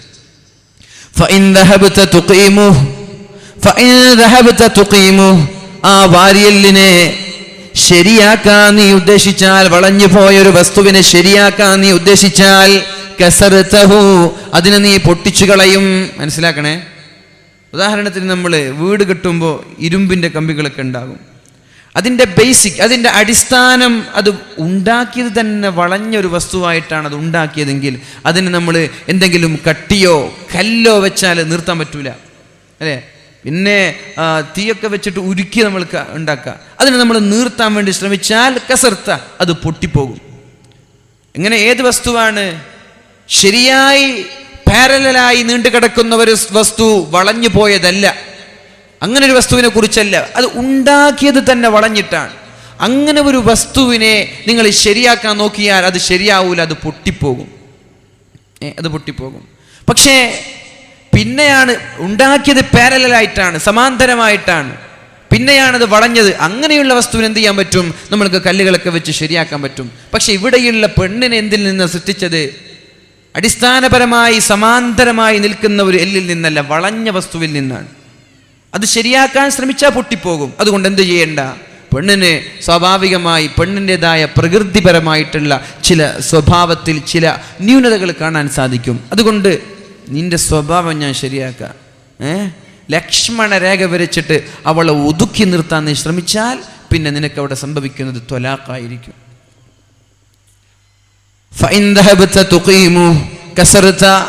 ആ വളഞ്ഞതിനെ ശരിയാക്കാൻ നീ ഉദ്ദേശിച്ചാൽ അത് പൊട്ടിപ്പോകും. ഇനി ഏതായാലും ഈ പെണ്ണിനോട് പറഞ്ഞിട്ട് കാര്യമില്ല, ഞാൻ ഇവളെ ഉപദേശിക്കാനൊന്നുമില്ല എന്ന് പറഞ്ഞിട്ട് അവളെ വിട്ടാലോ? ഒരു വളഞ്ഞൊരു വസ്തുവിനെ ശരിയാക്കാനൊന്നും ശ്രമിക്കാതെ അങ്ങനെ തന്നെ വിട്ടാലോ? അത് വളഞ്ഞു വളഞ്ഞു വളഞ്ഞു വളഞ്ഞു കൂടുതൽ വളവുണ്ടാകും. അതുകൊണ്ട് തീരെ ഉപദേശിക്കാതെ ശരിയാക്കാൻ ഉപദേശിക്കാതിരിക്കരുത്. എന്നാൽ അതിൻ്റെ വളവ് വർദ്ധിക്കും. അപ്പൊ എന്ത് ചെയ്യാ? പെട്ടെന്ന് അങ്ങോട്ട് ശരിയാക്കാനും ശ്രമിക്കണ്ട. പതുക്കെ ഒരു കല്ലൊക്കെ ഏതിനെ പെട്ടെന്ന് ശരിയാക്കാൻ ശ്രമിച്ചാൽ അത് ത്വലാഖിലാണ് സംഭവിക്കുക. 28,000 ആളുകൾ 6 മാസത്തിൽ ഡിവേഴ്സ് ചെയ്തു എന്നൊരു വാർത്ത എടുത്ത് വായിച്ചു. നീ അതിനെ ഒഴിവാക്കിയാൽ തീരെ നന്നാക്കാതെ ഉപദേശിക്കാതെ വിട്ടാൽ അത് വളഞ്ഞുകൊണ്ടേയിരിക്കും. അതുകൊണ്ട് എന്താവണ്ട, അവൾ ഉപദേശിക്കാതിരിക്കേണ്ട, ഇടയ്ക്കിടെ ഉപദേശിക്കുക. പെട്ടെന്ന് നന്നാവുമെന്ന് നീ പ്രതീക്ഷിക്കുകയും വേണ്ട. സാവധാനം നന്നായിക്കോളും. നല്ല ക്ഷമാശീലരായി മാറണമെന്ന് പരിശുദ്ധ റസൂലുള്ളാഹി സ്വല്ലല്ലാഹു അലൈഹി വസല്ലം. അതിനാണ് ഞാൻ നേരത്തെ പറഞ്ഞത്, കല്യാണത്തിന് മാത്രം ഒരു ട്രെയിനിങ് ഇല്ല. ഒരു കല്യാണ പഠന ക്ലാസ് ആരും വെക്കാറില്ല. ഹജ്ജ് പഠന ക്ലാസ്, നോമ്പ് പഠന ക്ലാസ്, ഇതൊക്കെ ഉണ്ട്. ദാമ്പത്യ ജീവിത പഠന ക്ലാസ് ആരും വെക്കാറില്ല. അതുകൊണ്ടാണ് ദാമ്പത്യത്തിൽ അല്ലറ ചില്ലറ വിള്ളലുകളൊക്കെ സംഭവിക്കുന്നത്. എന്താണ് കുടുംബജീവിതം എന്നൊരാണും പഠിക്കണം, ഒരു പെണ്ണും പഠിക്കണം. ഇവരൊക്കെ വല്ലാത്ത പ്രതീക്ഷയോടെ വരികയാണ്. കല്യാണം എന്ന് പറഞ്ഞാൽ വല്ലാത്ത സുഖമാണെന്ന് കരുതിയിട്ട് വരികയാണ്. ചെറുപ്പക്കാരൊക്കെ അങ്ങനെയല്ല ആവേശത്തോടെ കടന്നു വരുന്നത്. കല്യാണം കഴിഞ്ഞിട്ട് 1 മാസം ആകുമ്പോൾ ഇതാണ് പഠിച്ചോനെ പോക്കറാക്കാന്ന് പറഞ്ഞ പോലെ അല്ലേ, അങ്ങനെ ആയിപ്പോവരുത്. അതിനാണ് എന്താണ് കല്യാണം എന്നൊരു പ്രീ മാരിറ്റൽ കോഴ്സ് നിങ്ങൾ നൽകണം.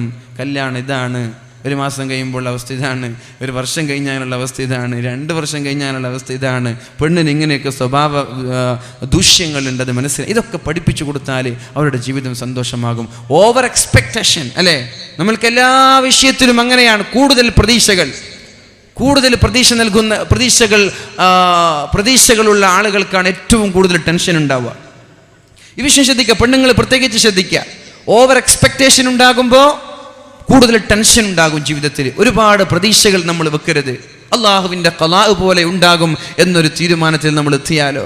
എനിക്കൊരു ഐശ്വര്യ റായി തന്നെ വേണമെന്നൊരു ഒരു ചെറുപ്പക്കാരൻ കരുതി. എനിക്ക് നല്ലൊരു സുന്ദരി വേണമെന്ന് മനസ്സിൽ കരുതി. പഠിച്ചോനെ കല്യാണം കഴിഞ്ഞപ്പോൾ ഏതോ ഒരു പെണ്ണിനെ കിട്ടി. നല്ല നിരാശ ഉണ്ടാകും. എന്താ, ഈവന് പ്രതീക്ഷിച്ചത് അങ്ങാണ്, അതിൻ്റെ അങ്ങേയറ്റാണ്. അതുകൊണ്ട് പ്രതീക്ഷിക്കേണ്ട. അള്ളാഹു എനിക്ക് കണക്കാക്കിയ ഒരു പെണ്ണ് കിട്ടുമെന്ന് നിങ്ങൾ കരുതിയേക്ക്, എന്നാൽ നിങ്ങൾക്ക് നിരാശ ഉണ്ടാവില്ല. പെണ്ണുങ്ങളും അങ്ങനെ തന്നെ. എനിക്ക് നല്ലൊരു സുന്ദരനായ ഒരു ജെന്റിൽമാൻ, നല്ലൊരു ഹൈറ്റും വെയിറ്റും ഒക്കെ ഉള്ള നല്ലൊരു സുന്ദരനെ കിട്ടണമെന്ന് മനസ്സിൽ കരുതണ്ട. അങ്ങനെ ഒരു വ്യാമോഹം വേണ്ട. എന്ത് വേണം? അള്ളാഹു എനിക്കൊന്ന് നിശ്ചയിച്ചു വെച്ചിട്ടുണ്ട്, അതെനിക്ക് കിട്ടുമെന്നൊരു പ്രതീക്ഷയോടെ കാത്തിരുന്നാലോ ഏത് അണ്ടനെയും അടകോടനെയും കിട്ടിയാലും ടെൻഷൻ ഉണ്ടാവില്ല. കാരണം ഇത് അള്ളാഹുവിൻ്റെ ഖലാ ആണ്, ഇത് അള്ളാഹുവിൻ്റെ വിധിയാണ്. ഇതല്ലേ എനിക്ക് കിട്ടുള്ളൂ. ഞാൻ എത്ര വ്യാമോഹിച്ചിട്ടെന്ത് കാര്യം, ഞാൻ എത്ര പ്രതീക്ഷിച്ചിട്ടെന്ത് കാര്യം. അതുകൊണ്ട് ഒരു വിഷയത്തിലും എന്ത് പാടില്ല, ഓവർ എക്സ്പെക്റ്റേഷൻ പാടില്ല, കൂടുതൽ പ്രതീക്ഷകൾ പാടില്ല. കൂടുതൽ പ്രതീക്ഷിക്കും തോറും കൂടുതൽ നിരാശയുണ്ടാകും, ടെൻഷൻ ഉണ്ടാകും ജീവിതത്തിൽ. അള്ളാഹു നമ്മൾക്ക് ജീവിതത്തിൽ സന്തോഷം നൽകുമാറാവട്ടെ. റസൂലുള്ളാഹി സ്വല്ലല്ലാഹു അലൈഹി വസല്ലം പരിശുദ്ധമായ ഖുർആൻ ഒരു കുടുംബത്തിന്റെ കഥ പറഞ്ഞു തരുന്നുണ്ടല്ലേ. ഹജ്ജുമായി ബന്ധപ്പെട്ടൊരു വിഷയമാണ്. മഹാനായ ഇബ്രാഹിം നബി അലൈഹിസ്സലാമിന്റെ, മഹാനായ ഇസ്മായിൽ നബി അലൈഹിസ്സലാമിന്റെ, മഹാനായ ഇസ്ഹാഖ് നബി അലൈഹിസ്സലാമിന്റെ, ഹാജർ ബീവി റളിയല്ലാഹു അൻഹയുടെ, സാറാ ബീവി റളിയല്ലാഹു അൻഹയുടെ ഒരു കുടുംബത്തിന്റെ കഥ പറഞ്ഞു തരുന്നുണ്ട് പരിശുദ്ധമായ ഖുർആൻ. ഒരു കുടുംബത്തിന്റെ കഥ. ഇനി അങ്ങനെ ഹജ്ജിന് പോവാൻ വേണ്ടി കാത്തിരിക്കുകയാണ് പല ആളുകളും. മഹാനായ ഇബ്രാഹിം നബി അലൈഹിസ്സലാം ദുആ ചെയ്തിട്ടുണ്ട്. അല്ലാഹുവിന്റെ ഹബീബിന്റെ ഉമ്മത്തിൽ നിന്ന് വൃദ്ധരായ ആളുകൾ ഹജ്ജിന് വന്നാൽ അവർക്ക് എന്റെ ശഫാഅത്തിന് അർഹരാവാനുള്ള ഭാഗ്യം നൽകണേ എന്ന്. കേൾക്കണേ, ഹജ്ജിന് പോകുന്ന ആളുകളും പോകാത്ത ആളുകളൊക്കെ.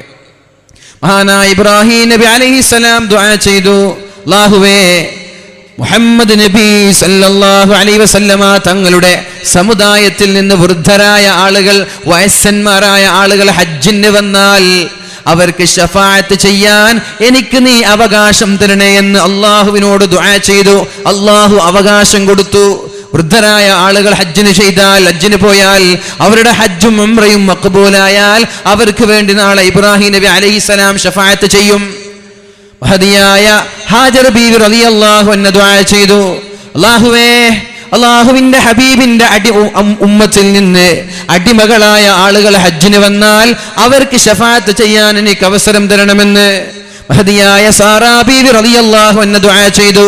അല്ലാഹുവേ, മുഹമ്മദ് നബിയുടെ സമൂഹത്തിൽ നിന്ന് സ്ത്രീകൾ ഹജ്ജിന് വന്നാൽ അവർക്ക് വേണ്ടി ശഫാഅത്ത് ചെയ്യാൻ എനിക്ക് അവസരം തരണമെന്ന് സാറാ ബീവി ദുആ ചെയ്തു.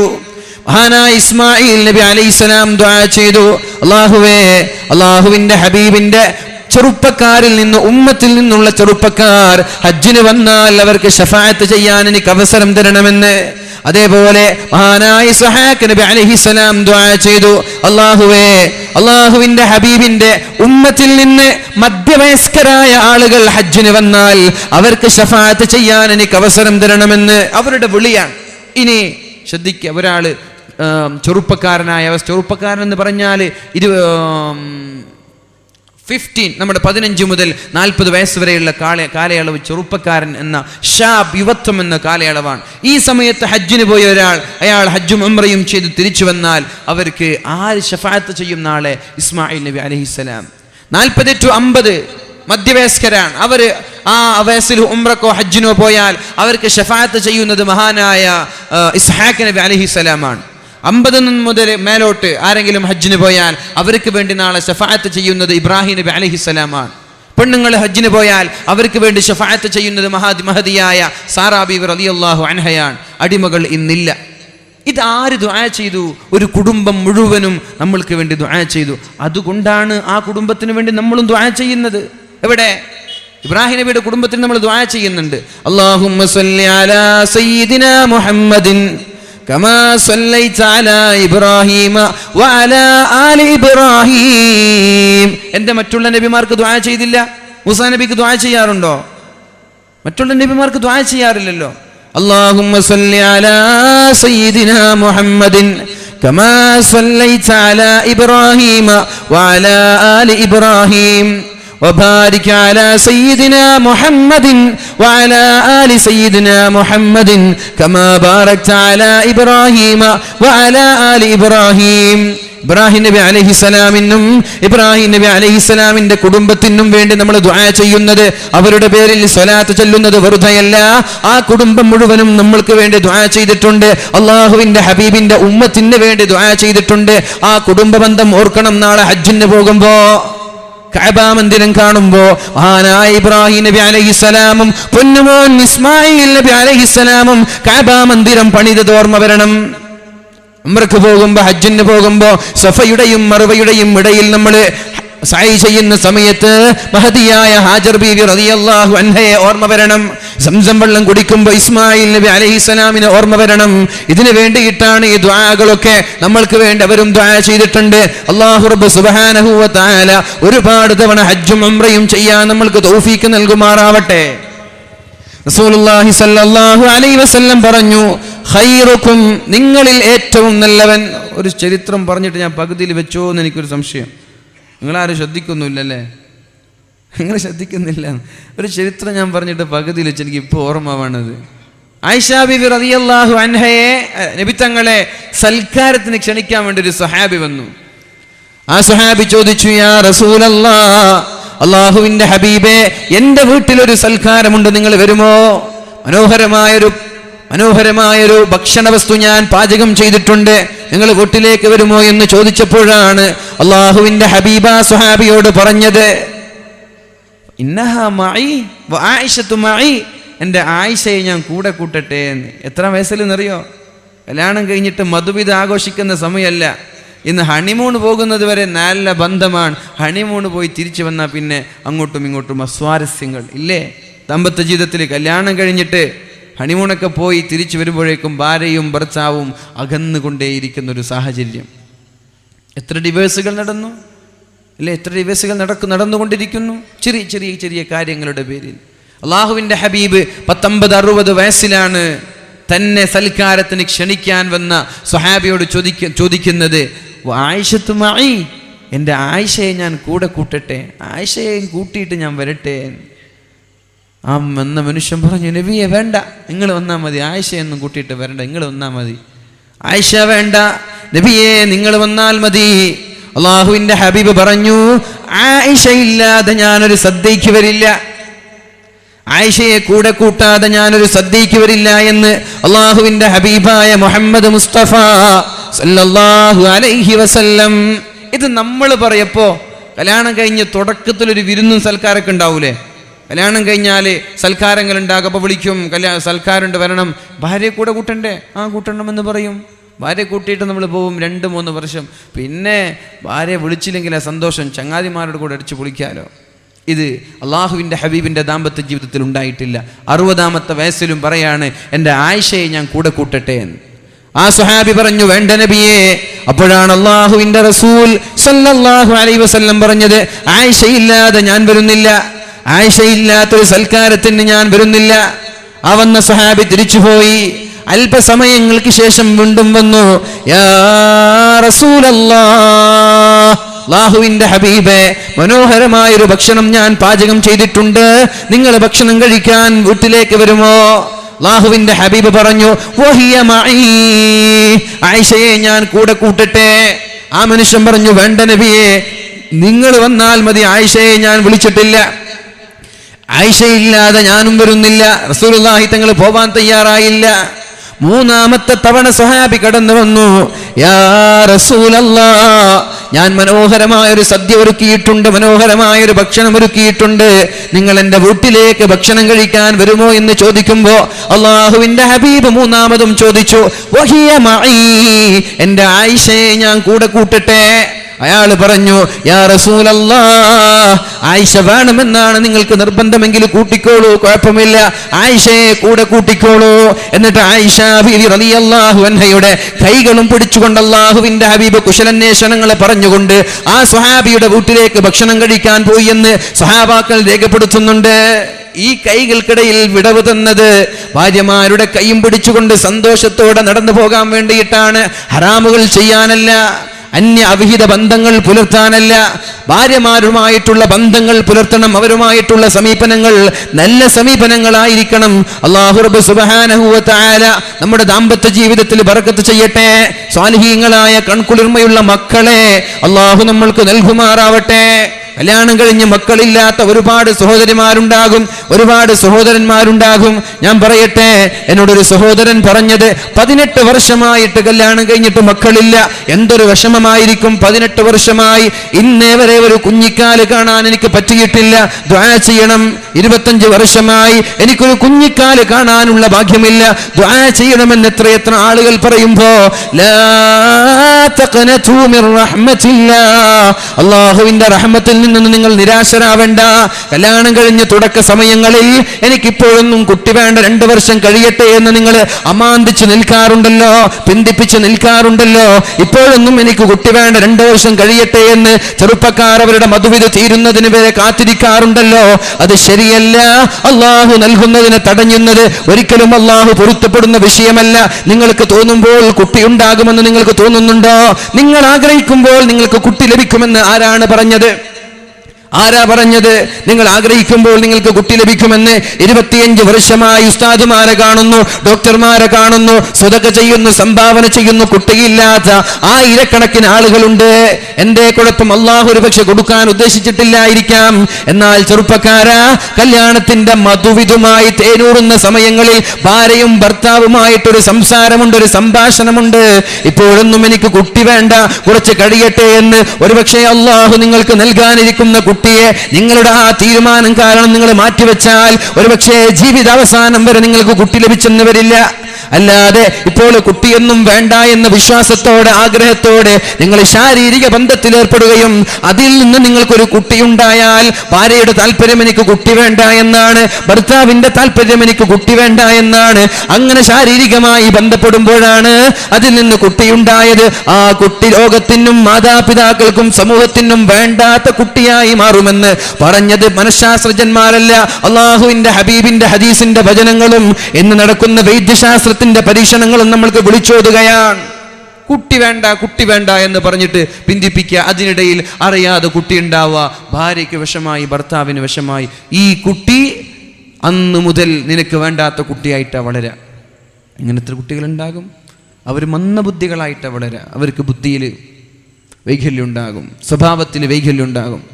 ഇതൊക്കെ എങ്ങനെ പറയാ? ഒരുപാട് പരീക്ഷണങ്ങൾ നടത്തിയിട്ട് ഇതൊക്കെ പഠിച്ച് പറയാ. വെറുതെ പറയുന്ന വിഷയമല്ല ഇത്. നമ്മൾ ഭാര്യ പ്രസവിക്കുന്നതിന് മുമ്പേ നമ്മൾ ഒരു പ്രസവം നമ്മുടെ മനസ്സിൽ കൊണ്ടു നടക്കണമെന്നാണ്. വിഷ്വൽ, ഓഡിറ്ററി, ഇങ്ങനെ 2-3 കാര്യങ്ങൾ പറയുന്നുണ്ട്. ശാരീരിക ബന്ധങ്ങളിൽ ഏർപ്പെടുന്ന സമയത്ത് പുഞ്ചിരിച്ചു നിൽക്കുന്ന ഒരു സ്വാലിഹായ കുട്ടിയെ മനസ്സിൽ കരുതണം. അതൊന്നാമത്തെ പ്രസവമാണ്. ഇങ്ങനെ കരുതിയാൽ നമ്മൾക്ക് നല്ല സ്വാലിഹീങ്ങളായ കുട്ടികൾ ഉണ്ടാകുമെന്ന്. കുട്ടിയെ വേണ്ട എന്ന് പറഞ്ഞിട്ടാണ് ശാരീരിക ബന്ധങ്ങളിൽ ഏർപ്പെടുന്നതെങ്കിൽ ആ കുട്ടി അതിൽ നിന്നുണ്ടായാൽ ആ ജനിക്കുന്ന കുട്ടി ഉമ്മയ്ക്കും ഉപ്പയ്ക്കും ഉപകാരമില്ലാത്ത കുട്ടിയായി മാറും. എനിക്കറിയാം അങ്ങനൊരു സഹോദരിയെക്കുറിച്ച്. കുട്ടിണ്ടായി, വേണ്ടാന്ന് വെച്ചതാണ്, കുട്ടിണ്ടായി, കരഞ്ഞു 8 മാസം 9 മാസം പൂർത്തിയാക്കി. ആ കുട്ടിക്ക് ഏകദേശം ഒരു 10 വയസ്സാണ്. കുട്ടിക്ക് മന്ദബുദ്ധിയാണ്. ഒരുപാട് കൗൺസിലർമാരെ കാണിച്ചു, മാറ്റില്ല. എന്തേ? ഉമ്മയ്ക്ക് വേണ്ടാത്ത സമയത്തുണ്ടായ കുട്ടി ഉമ്മയ്ക്ക് വേണ്ടാത്തതുപോലെ ജീവിക്കാൻ. അതുകൊണ്ട് സഹോദരന്മാർ ഈ ഒരു വിഷയം നമ്മൾ ശ്രദ്ധിക്കുക. ശാരീരികമായിട്ടുള്ള ബന്ധങ്ങളിൽ ഏർപ്പെടുന്ന സമയത്ത് ഈ ഒരു ദിക്റും കൂടി പഠിച്ചു വെക്കുക. കല്യാണം കഴിക്കുമ്പോൾ ചെറുപ്പക്കാരെ വിളിക്കും, ഫാമിലി ഫ്രണ്ട്സ് പ്രത്യേകിച്ചിട്ട്, പിന്നെ ചെല്ലേണ്ട ദിക്ർ എന്താണ്, ചെല്ലേണ്ട ദിക്ർ എന്താണ്, എന്താണ് ആ ദിക്ർ എന്ന് ചോദിക്കും. അത് ആകൊരു ഫസ്റ്റ് നൈറ്റിൽ മാത്രം ചെല്ലേണ്ട ദിക്റാണോ അത്? ആദ്യ രാത്രികളിൽ മാത്രം ചെല്ലേണ്ട ദിക്റാണോ അത്? മരണം വരെ നമ്മൾ ചെല്ലണം. മുറിയിലെത്തിയാലും മരണം വരെ ചെല്ലേണ്ട ദിക്റാണത്. എന്താണ്? അല്ലാഹുമ്മ ജന്നിബിനി ശൈത്താൻ വജന്നിബി ശൈത്താന മാ റസഖ്തനാ. അല്ലാഹുവേ, എനിക്ക് നീ നൽകാൻ പോകുന്ന മക്കളിൽ നിന്ന് പിശാചിനെ അകറ്റണേ എന്നുള്ള ദുആയാണത്. പഠിക്കണം ചെറുപ്പക്കാരാ. കല്യാണം കഴിഞ്ഞ പെണ്ണുങ്ങളും ആണുങ്ങളും ചെല്ലണം ഇത്. കല്യാണം കഴിഞ്ഞത് മുതൽ മരണം വരെ ഒന്നിച്ചുറങ്ങേണ്ട ഭാര്യ ഭർത്താക്കന്മാർ എല്ലാ രാത്രിയിലും ചെല്ലേണ്ട ദിക്റാണിത്. ആകെ ഒരു ഫസ്റ്റ് നൈറ്റിൽ മാത്രം പറയേണ്ട ദിക്റല്ല ഇത്. ഇത് ചൊല്ലി ഒരാൾ ശാരീരിക ബന്ധങ്ങളിൽ ഏർപ്പെട്ടാൽ ലം യമുസ്സുഹു ഉമ്മുസ്സിബിയാൻ, പിശാചിന്റെ ശല്യം ആ മക്കൾക്കുണ്ടാവൂല എന്ന് മുഹമ്മദ് റസൂലുള്ളാഹ്. എന്താണ് ദിക്ർ? അല്ലാഹുമ്മ ജന്നിബിനി ശൈത്താൻ, അല്ലാഹുവേ പിശാചിനെ നീ എന്നിൽ നിന്ന് അകറ്റണേ. വജന്നിബി ശൈത്താന മാ റസഖ്തനാ, അല്ലാഹുവേ എനിക്ക് നൽകാൻ പോകുന്ന മക്കളിൽ നിന്നും പിശാചിനെ അകറ്റണേ അല്ലാഹ്. എല്ലാവരും ചൊല്ലണം ഈ ദിക്ർ, എല്ലാ രാത്രികളിലും ചൊല്ലണം. വുളൂ ചെയ്തുകൊണ്ട് പല്ല് തേച്ചുകൊണ്ട് മുറിയിലേക്ക് വരണം. പല്ല് തേക്കണം. മുറിയിലേക്ക് വരുമ്പോ ഇന്നലെ തിന്ന മത്തിക്കറിയുമായിട്ട് റൂമിലേക്ക് വരല്ലേ.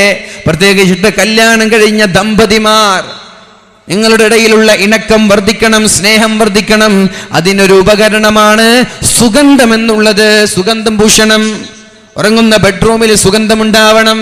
വീടിന്റെ ബെഡിന്റെ വിരിപ്പിൽ സുഗന്ധമുണ്ടാവണം. തലയിണയിൽ സുഗന്ധം ഭൂഷണം.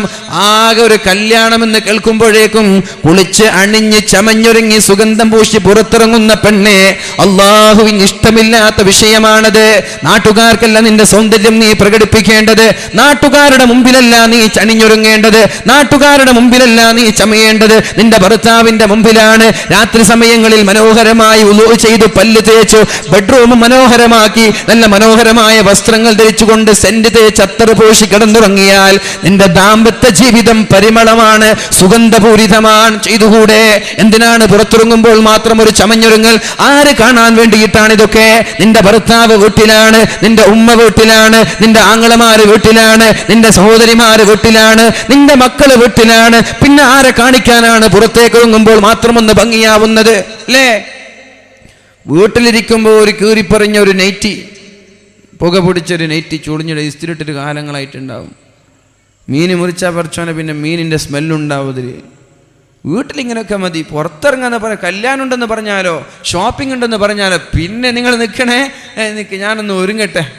പാവം ഭർത്താവ് 5 മിനിറ്റ് എന്ന് പ്രതീക്ഷിച്ച് കാത്തിരിക്കും. അരമണിക്കൂർ കുളിക്കാൻ, അരമണിക്കൂർ ഡ്രസ്സ് ചെയ്യാൻ, 1 മണിക്കൂർ വെയിറ്റ് ചെയ്യണം. പിന്നെ മുഖം മിനിക്കാൻ വേണ്ടിയിട്ട് വേറെ അരമണിക്കൂർ. ഫൗണ്ടേഷൻ വേറെ, ഫെയർ ലവ്ലി വേറെ, പൗഡർ വേറെ, ഐലൈനർ വേറെ, ലിപ്സ്റ്റിക്ക് വേറെ. ഇതൊക്കെ പുറത്തിറങ്ങുമ്പോൾ എന്തിനാണ് പെണ്ണിന് ഇതൊക്കെ ചെയ്യുന്നത്? ആര് കാണിക്കാനാ? നിന്റെ സൗന്ദര്യം കാണിക്കുന്നത് ഭർത്താവിൻ്റെ മുമ്പിലല്ലേ. പിന്നെ എന്തിനിത്? ആർക്ക് വേണ്ടി? അതാണ് അറിയാത്തത്.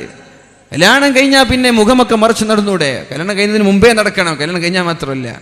മുഖമൊക്കെ മറച്ച് ഹിജാബ് ധരിച്ച് മുഖം മറച്ച് നടന്നാൽ ഈ പൗഡറിന്റെ ചെലവുണ്ടോ? ഈ ഫൗണ്ടേഷന്റെ ചെലവുണ്ടോ? ഈ ഐലൈനറുടെ ചെലവുണ്ടോ? ഇതൊന്നും ചെലവില്ലല്ലോ. മുഖം മറച്ച് പിന്നെ കണ്ണ് മാത്രം കാണിച്ച് മുഖം മറച്ച് നടന്നാൽ നിന്നെ ആരും ശ്രദ്ധിക്കൂല, നിനക്കൊരാളും നമ്പർ തരൂല, നിനക്കൊരാളും നിന്റെ പിന്നാലെ ഫോളോ ചെയ്യൂല, നിന്നെ ഒരാളും പീഡിപ്പിക്കാനും വരൂല.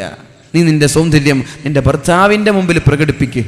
രാത്രി കിടന്നുറങ്ങാൻ വരുമ്പോൾ ഒന്ന് വുളു ചെയ്യുക. സുന്നത്താണ് വുളു ചെയ്യുക.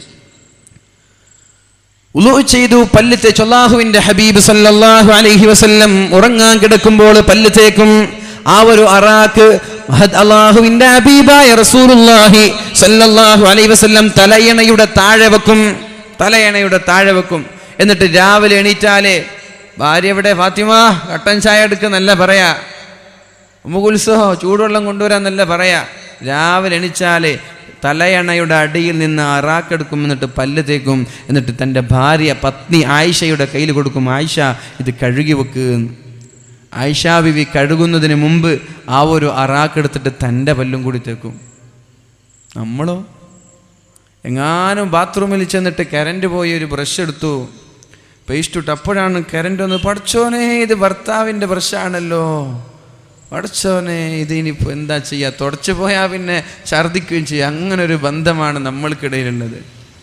കരണ്ട് വന്നപ്പോഴാണ് ഭർത്താവിൻ്റെ ബ്രഷാണെന്ന് തിരിച്ചറിഞ്ഞത്. അങ്ങനെ ആവാൻ പാടില്ല. ഭാര്യ മഹദിയായ ആയിഷ ബീവി റളിയല്ലാഹു അൻഹാ അല്ലാഹുവിൻ്റെ ഹബീബ് കഴുകാൻ കൊടുത്താൽ ആ അറാക്ക് കൊണ്ട് തൻ്റെ പല്ലും തേച്ച് എന്നിട്ട് കഴുകി വെക്കുന്ന. അപ്പോൾ ഏറ്റവും ദാമ്പത്യ ജീവിതത്തിൽ ഊഷ്മളമായ ബന്ധമുണ്ടാവാൻ ഏറ്റവും വിലപ്പെട്ടത് വൃത്തിയാണ്. ക്ലീനിങ്, ബെഡ്റൂം ക്ലീനിങ് ഉണ്ടാവുക, വൃത്തി ഉണ്ടാവുക, വസ്ത്രങ്ങൾ വൃത്തിയുണ്ടാവുക, ശരീരങ്ങൾ വൃത്തിയുണ്ടാവുക. അതുകൊണ്ടാണ് അല്ലാഹുവിൻ്റെ ഹബീബ് എവിടെയെങ്കിലും യാത്ര ചെയ്ത് തിരിച്ചു വന്നാൽ നേരെ വീട്ടിലേക്കല്ല കയറിപ്പോകുന്നത്.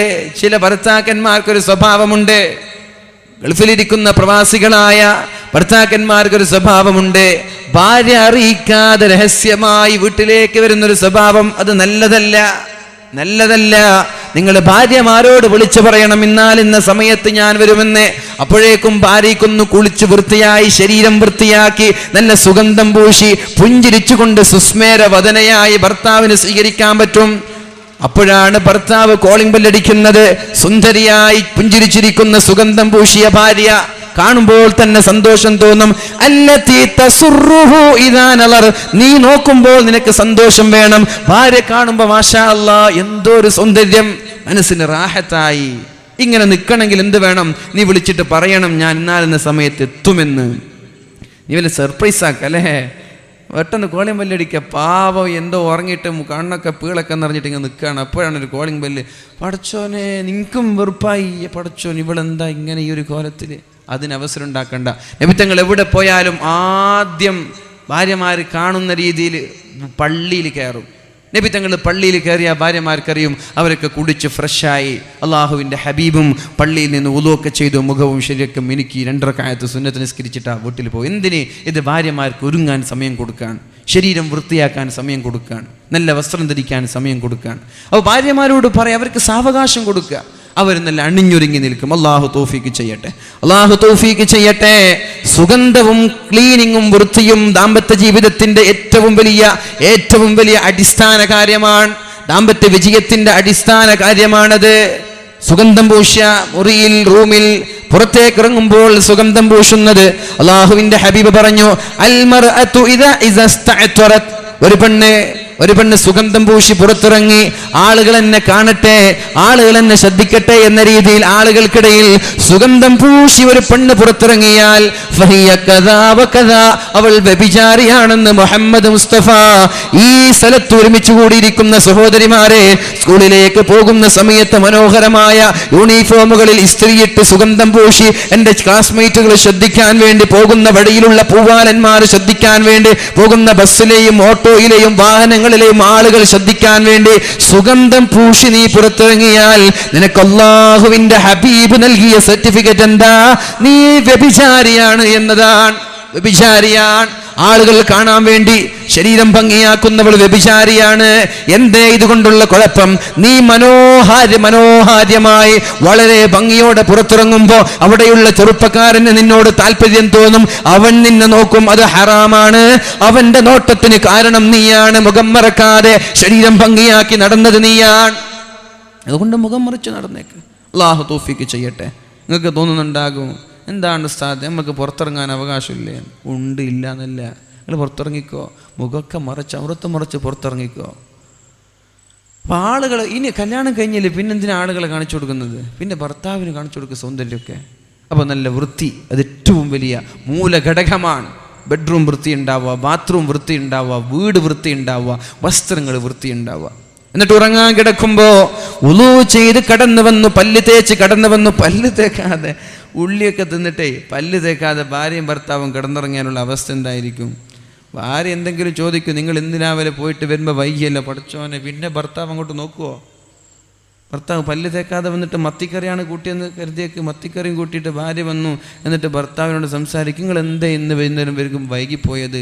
പിന്നെ ഭർത്താവ് അങ്ങോട്ട് തിരിയില്ല, നേരെ തല തിരിച്ച് ഉത്തരം പറയും. തല തിരിച്ചിട്ടാ ഉത്തരം പറയാ. അങ്ങനെ ഒരവസ്ഥകൾ ഉണ്ടാക്കരുത്. നിങ്ങൾ പല്ല് തേച്ചിട്ട് ഉറങ്ങാൻ പോയി, ഉറങ്ങുന്ന സമയത്ത് പല്ല് തേക്കണം എന്ന് അല്ലാഹുവിൻ്റെ ഹബീബ് പറഞ്ഞത്. രണ്ടുപേരും പല്ല് തേക്കുക, രണ്ടുപേരും മുന്നെടുക്കുക. എന്നിട്ട് ഉറങ്ങാൻ കിടക്കുമ്പോൾ അല്ലാഹുമ്മ ജന്നിബിന ശൈത്താൻ, അല്ലാഹുമ്മ ജന്നിബിന ശൈത്താൻ, അല്ലാഹുവേ പിശാചിനെ നീ ഞങ്ങളിൽ നിന്ന് അകറ്റണേ എന്നുള്ളൊരു ദുആ. വജന്നിബി ശൈത്വാന മാ റസഖതനാ, ഞങ്ങൾക്ക് നൽകാൻ പോകുന്ന മക്കളിൽ നിന്നും പിശാചിനെ അകറ്റണേ എന്ന് ഭാര്യയും ഭർത്താവും ദുആ ചെയ്തു. ഈ ദിക്ർ ചൊല്ലി ശാരീരിക ബന്ധങ്ങളിൽ ഏർപ്പെട്ടു. ഇതിൽ നിന്നൊരു കൺമണി ഉണ്ടായാൽ, ഇതിൽ നിന്നൊരു കുരുന്നുണ്ടായാൽ, ഇതിൽ നിന്നൊരു മകനുണ്ടായാൽ ആ മകന് പിശാചിന്റെ ബാധയുണ്ടാവൂല. ആ മകന് ഉമ്മു സുബിയാൻ എന്ന് പറയുന്ന മക്കളെ വഴികേടിലേക്ക് നയിക്കുന്ന, വഴിപിഴപ്പിക്കുന്ന പിശാചിന്റെ ബാധ, പിശാചിന്റെ സ്പർശനം ഉണ്ടാകൂല എന്ന് മുഹമ്മദ് മുസ്തഫ സല്ലല്ലാഹു അലൈഹി വസല്ലം. ചെറുപ്പക്കാരായി ഇനി കല്യാണ ദിവസം ഫോൺ വിളിക്കാൻ നിൽക്കണ്ട, ഇപ്പോൾ തന്നെ പഠിച്ചേക്ക്. അല്ലാഹുമ്മ ജന്നിബിന ശൈത്താൻ വജന്നിബി ശൈത്താന മാ റസഖതനാ, നീ നൽകാൻ പോകുന്ന മക്കളിലും ഞങ്ങളിൽ നിന്നും പിശാചിനെ അകറ്റണേ എന്നതാണ് അതിന്റെ ദുആ. അല്ലാഹു തൗഫീഖ് ചെയ്യട്ടെ. ഈ ഒരു ദുആ ചെയ്തിട്ട് ബന്ധപ്പെട്ട മക്കൾ വഴിപിഴക്കൂല ഇൻഷാ അല്ലാഹ്. എന്തേ കുല്ലു ശൈഇൻ ദീ ബാലിൻ, ഈ ഒരു ഹദീസ് മതി. കുല്ലു ശൈഇൻ ദീ ബാലിൻ ലം യുബ്ദഅ ബിസ്മില്ലാഹ്, അല്ലാഹുവിന്റെ നാമം കൊണ്ട് തുടങ്ങാത്ത എല്ലാ വസ്തുക്കളും ഫഹുവ അബ്തറു, അത് ബർക്കത്തില്ലാത്ത വസ്തുക്കളാണ്. ബിസ്മി ചൊല്ലാതെ മുറിയിൽ കയറി ബിസ്മി ചൊല്ലാതെ ബന്ധപ്പെടാത്ത ബന്ധങ്ങൾ, അതിൽ നിന്ന് മക്കളുണ്ടായാൽ ഫഹുവ അബ്തറു, ആ മക്കൾ എന്താണ്?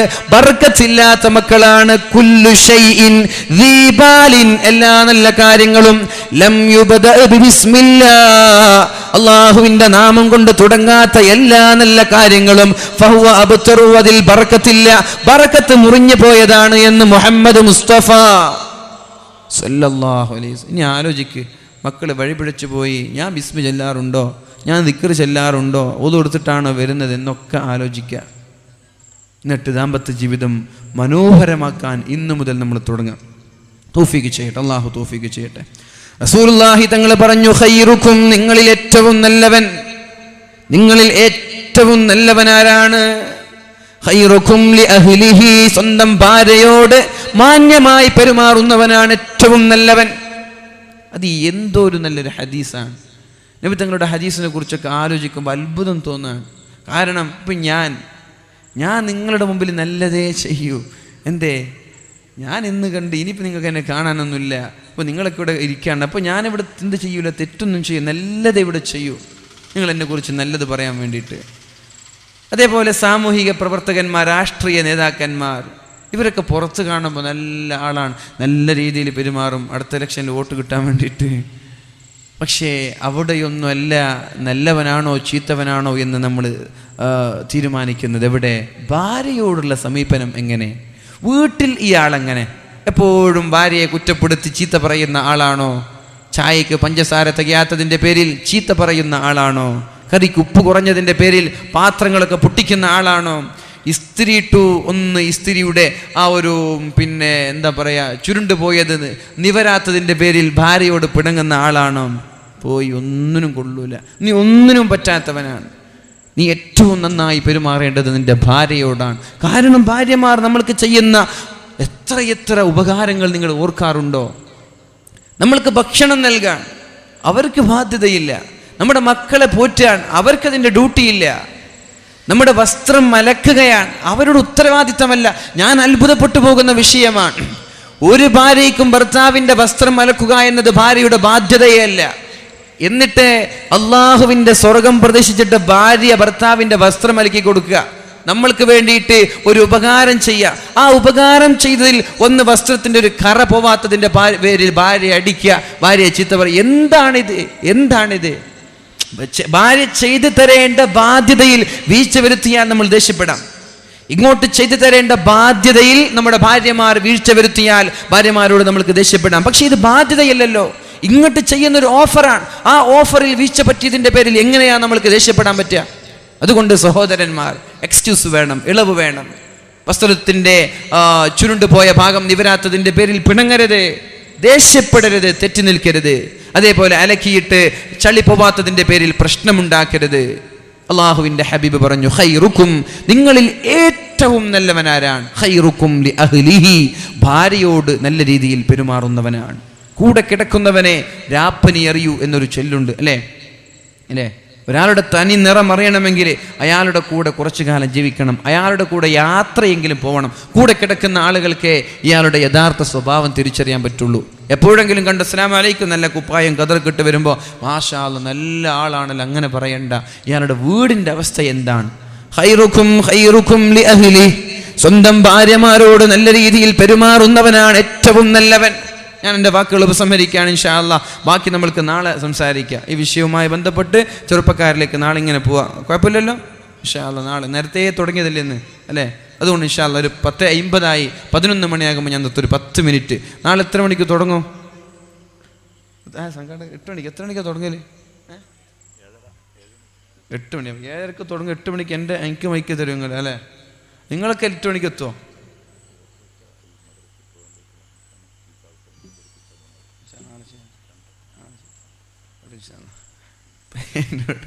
എന്നോട് പിരിവിൻ്റെ കാര്യം പറയാണ്. പിരിവിൻ്റെ ടെക്നോളജി തീരെ അറിയാത്ത ആളാണ് ഞാൻ.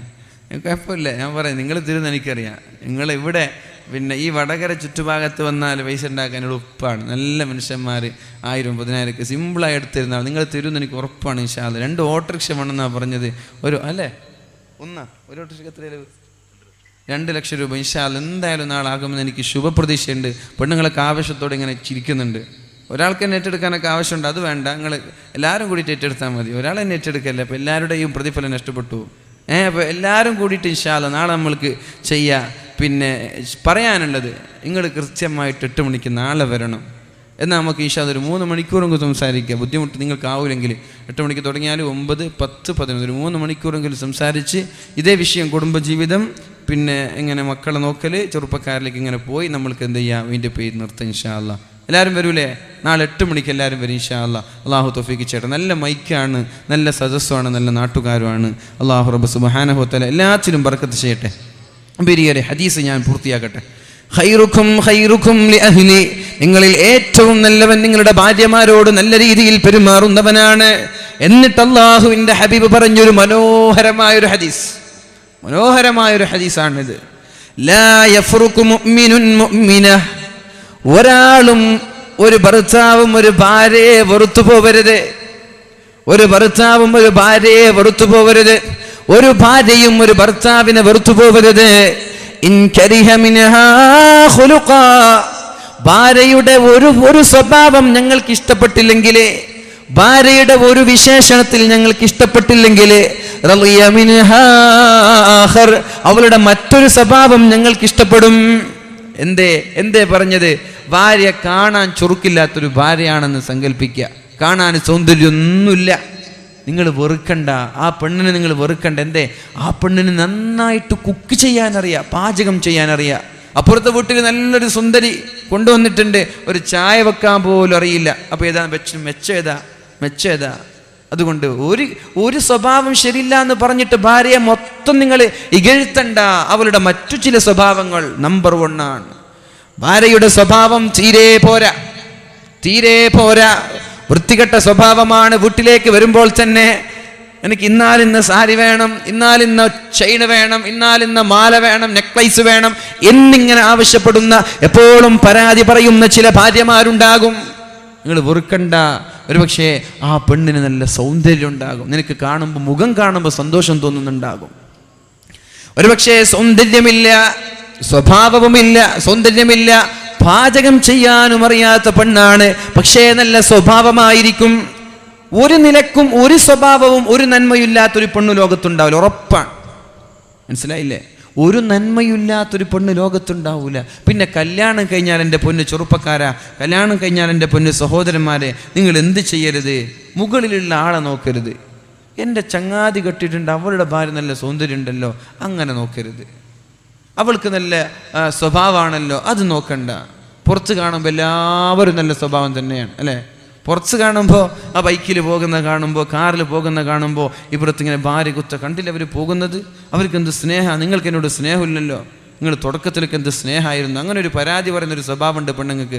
ദയവ് ചെയ്ത് തിരുത്തുക. അതൊരു തെറ്റിദ്ധാരണയാണ്. നിങ്ങൾക്ക് തുടക്കത്തിൽ നല്ല സ്നേഹം ഉണ്ടായിരുന്നു, ഇപ്പോൾ തീരെ സ്നേഹമില്ല എന്നൊക്കെ പറയുന്ന ആ ഒരു വാക്ക് നിങ്ങൾ നിർത്തി. ഒരു മാസമായാൽ ആ പഴയ സ്നേഹത്തിലേക്ക് ഭർത്താവ് തിരിച്ചെത്തും. മനസ്സിലായോ? പെണ്ണുങ്ങൾ ശ്രദ്ധിക്കേണ്ട വിഷയമാണിത്. പെണ്ണുങ്ങൾ ശ്രദ്ധിക്കേണ്ട വിഷയമാണ്. നിങ്ങൾ നിക്കാഹ് കഴിഞ്ഞ ഉടനെ അല്ലെങ്കിൽ കല്യാണം കഴിഞ്ഞ ഉടനെ എന്നും സംസാരിക്കും, എന്നും ഫോൺ വിളിക്കും, എന്നും കൂടെ സഞ്ചരിക്കുന്നൊക്കെ പറയും. ഇപ്പം നിങ്ങൾക്ക് എന്നെ ഫോൺ വിളിച്ചാൽ എടുക്കൂല, ഇപ്പം നിങ്ങൾ എന്നെ മൈൻഡ് ചെയ്യാറില്ല എന്ന ഒരു പരാതി നിരന്തരം പറയുമ്പോൾ ഭർത്താക്കന്മാർക്ക് ആ പെണ്ണുങ്ങളോട് വെറുപ്പ് തോന്നി തുടങ്ങും.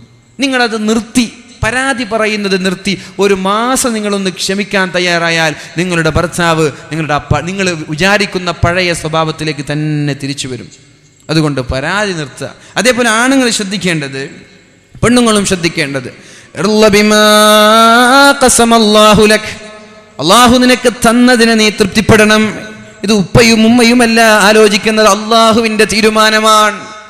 കാളിയോ നാട്ടിലുള്ള ഖതീബോ ഉസ്താദുമാരോ ബ്രോക്കറോ അല്ല തീരുമാനിക്കുന്നത്. അള്ളാഹു മുമ്പേ നിശ്ചയിച്ചു വെച്ച ബന്ധമാണിത്. അള്ളാഹു മുമ്പേ നിശ്ചയിച്ചു വെച്ച ഭാര്യയാണിത്. നീ എത്ര തലകുത്തി മറിഞ്ഞാലും അള്ളാഹു കണക്കാക്കിയ പെണ്ണേ നിനക്ക് കിട്ടുള്ളൂ. പെണ്ണെ നിനക്ക് നീ അള്ളാഹു കണക്കാക്കിയ ഭർത്താവ് മാത്രമേ കിട്ടുള്ളൂ. നീ എത്ര തലകുത്തി മറിഞ്ഞ് കഷ്ടപ്പെട്ട് അധ്വാനിച്ചാലും, എത്ര ബൈക്കെടുത്ത് ഏത് സ്കൂളിന്റെ പിന്നാലെ പോയാലും അള്ളാഹു കണക്കാക്കിയതല്ലാത്തൊരു പെണ്ണ് നിനക്ക് കിട്ടാൻ പോകുന്നില്ല. അതുകൊണ്ട് അള്ളാഹു നിനക്ക് കണക്കാക്കിയ പെണ്ണിനെയും അള്ളാഹു നിനക്ക് കണക്കാക്കിയ ആണിനെയും നീ തൃപ്തിപ്പെടണം. ഇദാ തസവ്വജത ഇംറഅതൻ, ഒരു പെണ്ണിനെ നീ കല്യാണം കഴിച്ചാൽ ഫയജിബു അലൈക, നിനക്ക് നിർബന്ധമാണ്, നിന്റെ ഭാര്യയായി നിന്റെ ഭർത്താവായി അവളെ തൃപ്തിപ്പെടൽ നിന്റെ നിർബന്ധമാണ്. പിന്നെ മറ്റുള്ള പെണ്ണിനെ നോക്കണ്ട, സീരിയൽ നടിമാരെ നോക്കണ്ട, സിനിമാ നടിമാരെ നോക്കണ്ട, കളിക്കാരെ നോക്കണ്ട. നിനക്ക് അല്ലാഹു കണക്കാക്കിയത് ഇതാണ്. പിന്നെ നീ നോക്കുന്നുവെങ്കിൽ നിന്നെക്കാൾ താഴെയുള്ള ആളുകളിലേക്ക് നോക്കിയേക്ക്. മുകളിലുള്ള ആളെ നോക്കണ്ട, താഴേക്കിടയിലുള്ള ആളെ നോക്ക്. അപ്പോൾ നിന്റെ ജീവിതത്തിൽ സന്തോഷം ഉണ്ടാകും. പെണ്ണുങ്ങൾക്ക് പരാതി, എന്നെ ടൂർ കൊണ്ടുപോകുന്നില്ല, എന്നെ ബൈക്കിൽ കൊണ്ടുപോകുന്നില്ല. ഇതിൻ്റെ പേരിൽ ഡിവേഴ്സ് നടന്നിട്ട് നിങ്ങൾക്കറിയോ? ഭർത്താവിന് ബൈക്ക് റൈഡ് ചെയ്യാൻ അറിയുന്നില്ല എന്ന പേരിലൊക്കെ കേരളക്കരയിൽ പിന്നെ ഡിവേഴ്സ്, വിവാഹമോചനം നടന്നിട്ടുണ്ട്. നിങ്ങൾക്കറിയോ? കളവല്ല, തമാശയല്ല, ബൈക്ക് ഓട്ടുന്നില്ല എന്ന് പറഞ്ഞിട്ട്. അപ്പോൾ ഇതിൻ്റെ പേരിൽ എന്ത് ചെയ്യേണ്ട? ബൈക്കല്ല, സൈക്കിൾ പോലും വാങ്ങാൻ കഴിയാത്ത ഭർത്താക്കന്മാർ താഴെ ഉണ്ടാകും. അത് നോക്ക്. അപ്പോൾ മാഷാ അല്ലാഹ്, എൻ്റെ ഭർത്താവിന് കാർ അറിയുന്നുണ്ടല്ലോ, ഇവനെ പോലെ സൈക്കിളിലല്ലല്ലോ പോകുന്നത്, നടന്നിട്ടല്ലല്ലോ പോകുന്നത്, മാഷാ അല്ലാഹ്. എപ്പോഴും താഴേക്കിടയിലുള്ള ആളുകളെ നോക്കുക. എപ്പോഴും മുകളിലുള്ള ആളുകളെ നോക്കിയാൽ നിരാശ വർദ്ധിക്കും, ടെൻഷൻ വർദ്ധിക്കും. അള്ളാഹുവിൻ്റെ ഖലാഇൽ വിശ്വസിക്കുക. ഇത് അള്ളാഹു എനിക്ക് കണക്കാക്കിയതാണ്, ഇതല്ലാഹു എനിക്ക് കണക്കാക്കിയതാണെന്നൊരു വിശ്വാസം നമ്മൾക്കുണ്ടായാൽ ഇൻഷാ അല്ലാഹ് നമ്മൾക്ക് ഒരിക്കലും എന്തുണ്ടാവില്ല, പരസ്പരം വെറുക്കേണ്ട ഒരു സ്വഭാവം ഉണ്ടാവില്ല. പെണ്ണുങ്ങൾ വിചാരിക്കുക, ആണുങ്ങൾക്ക് ഒരുപാട് കുറവുകളുണ്ട്, എന്നാൽ എല്ലാ കുറവിൻ്റെ ഭർത്താവിനില്ലല്ലോ. അപ്പുറത്തുള്ള വീട്ടിലുള്ള പുരുഷനില്ലാത്ത ഒരുപാട് മേന്മകൾ എൻ്റെ ഭർത്താവിനുണ്ട്, ഒരുപാട് നന്മകൾ എൻ്റെ ഭർത്താവിനുണ്ട്, അൽഹംദുലില്ലാഹ്. അപ്പോൾ ഒരു സ്വഭാവത്തിൽ നമ്മൾക്ക് എന്തെങ്കിലും വെറുപ്പ് വന്നാൽ നമ്മൾ മറ്റൊരു സ്വഭാവം കണ്ടെത്തുക. ഒരു കാര്യത്തിൽ വെറുപ്പ് തോന്നിയാൽ മറ്റൊരു കാര്യത്തിൽ അവൾ നിങ്ങൾക്ക് ഇഷ്ടമാകും. അതുകൊണ്ട് ഒരാൾക്കും മറ്റൊരാളെ വെറുക്കാൻ അവകാശമില്ല എന്ന് പരിശുദ്ധ റസൂലുള്ളാഹി സ്വല്ലല്ലാഹു അലൈഹി വസല്ലം. ഞാൻ എൻ്റെ വാക്കുകൾ ഉപസംഹരിക്കുകയാണ്.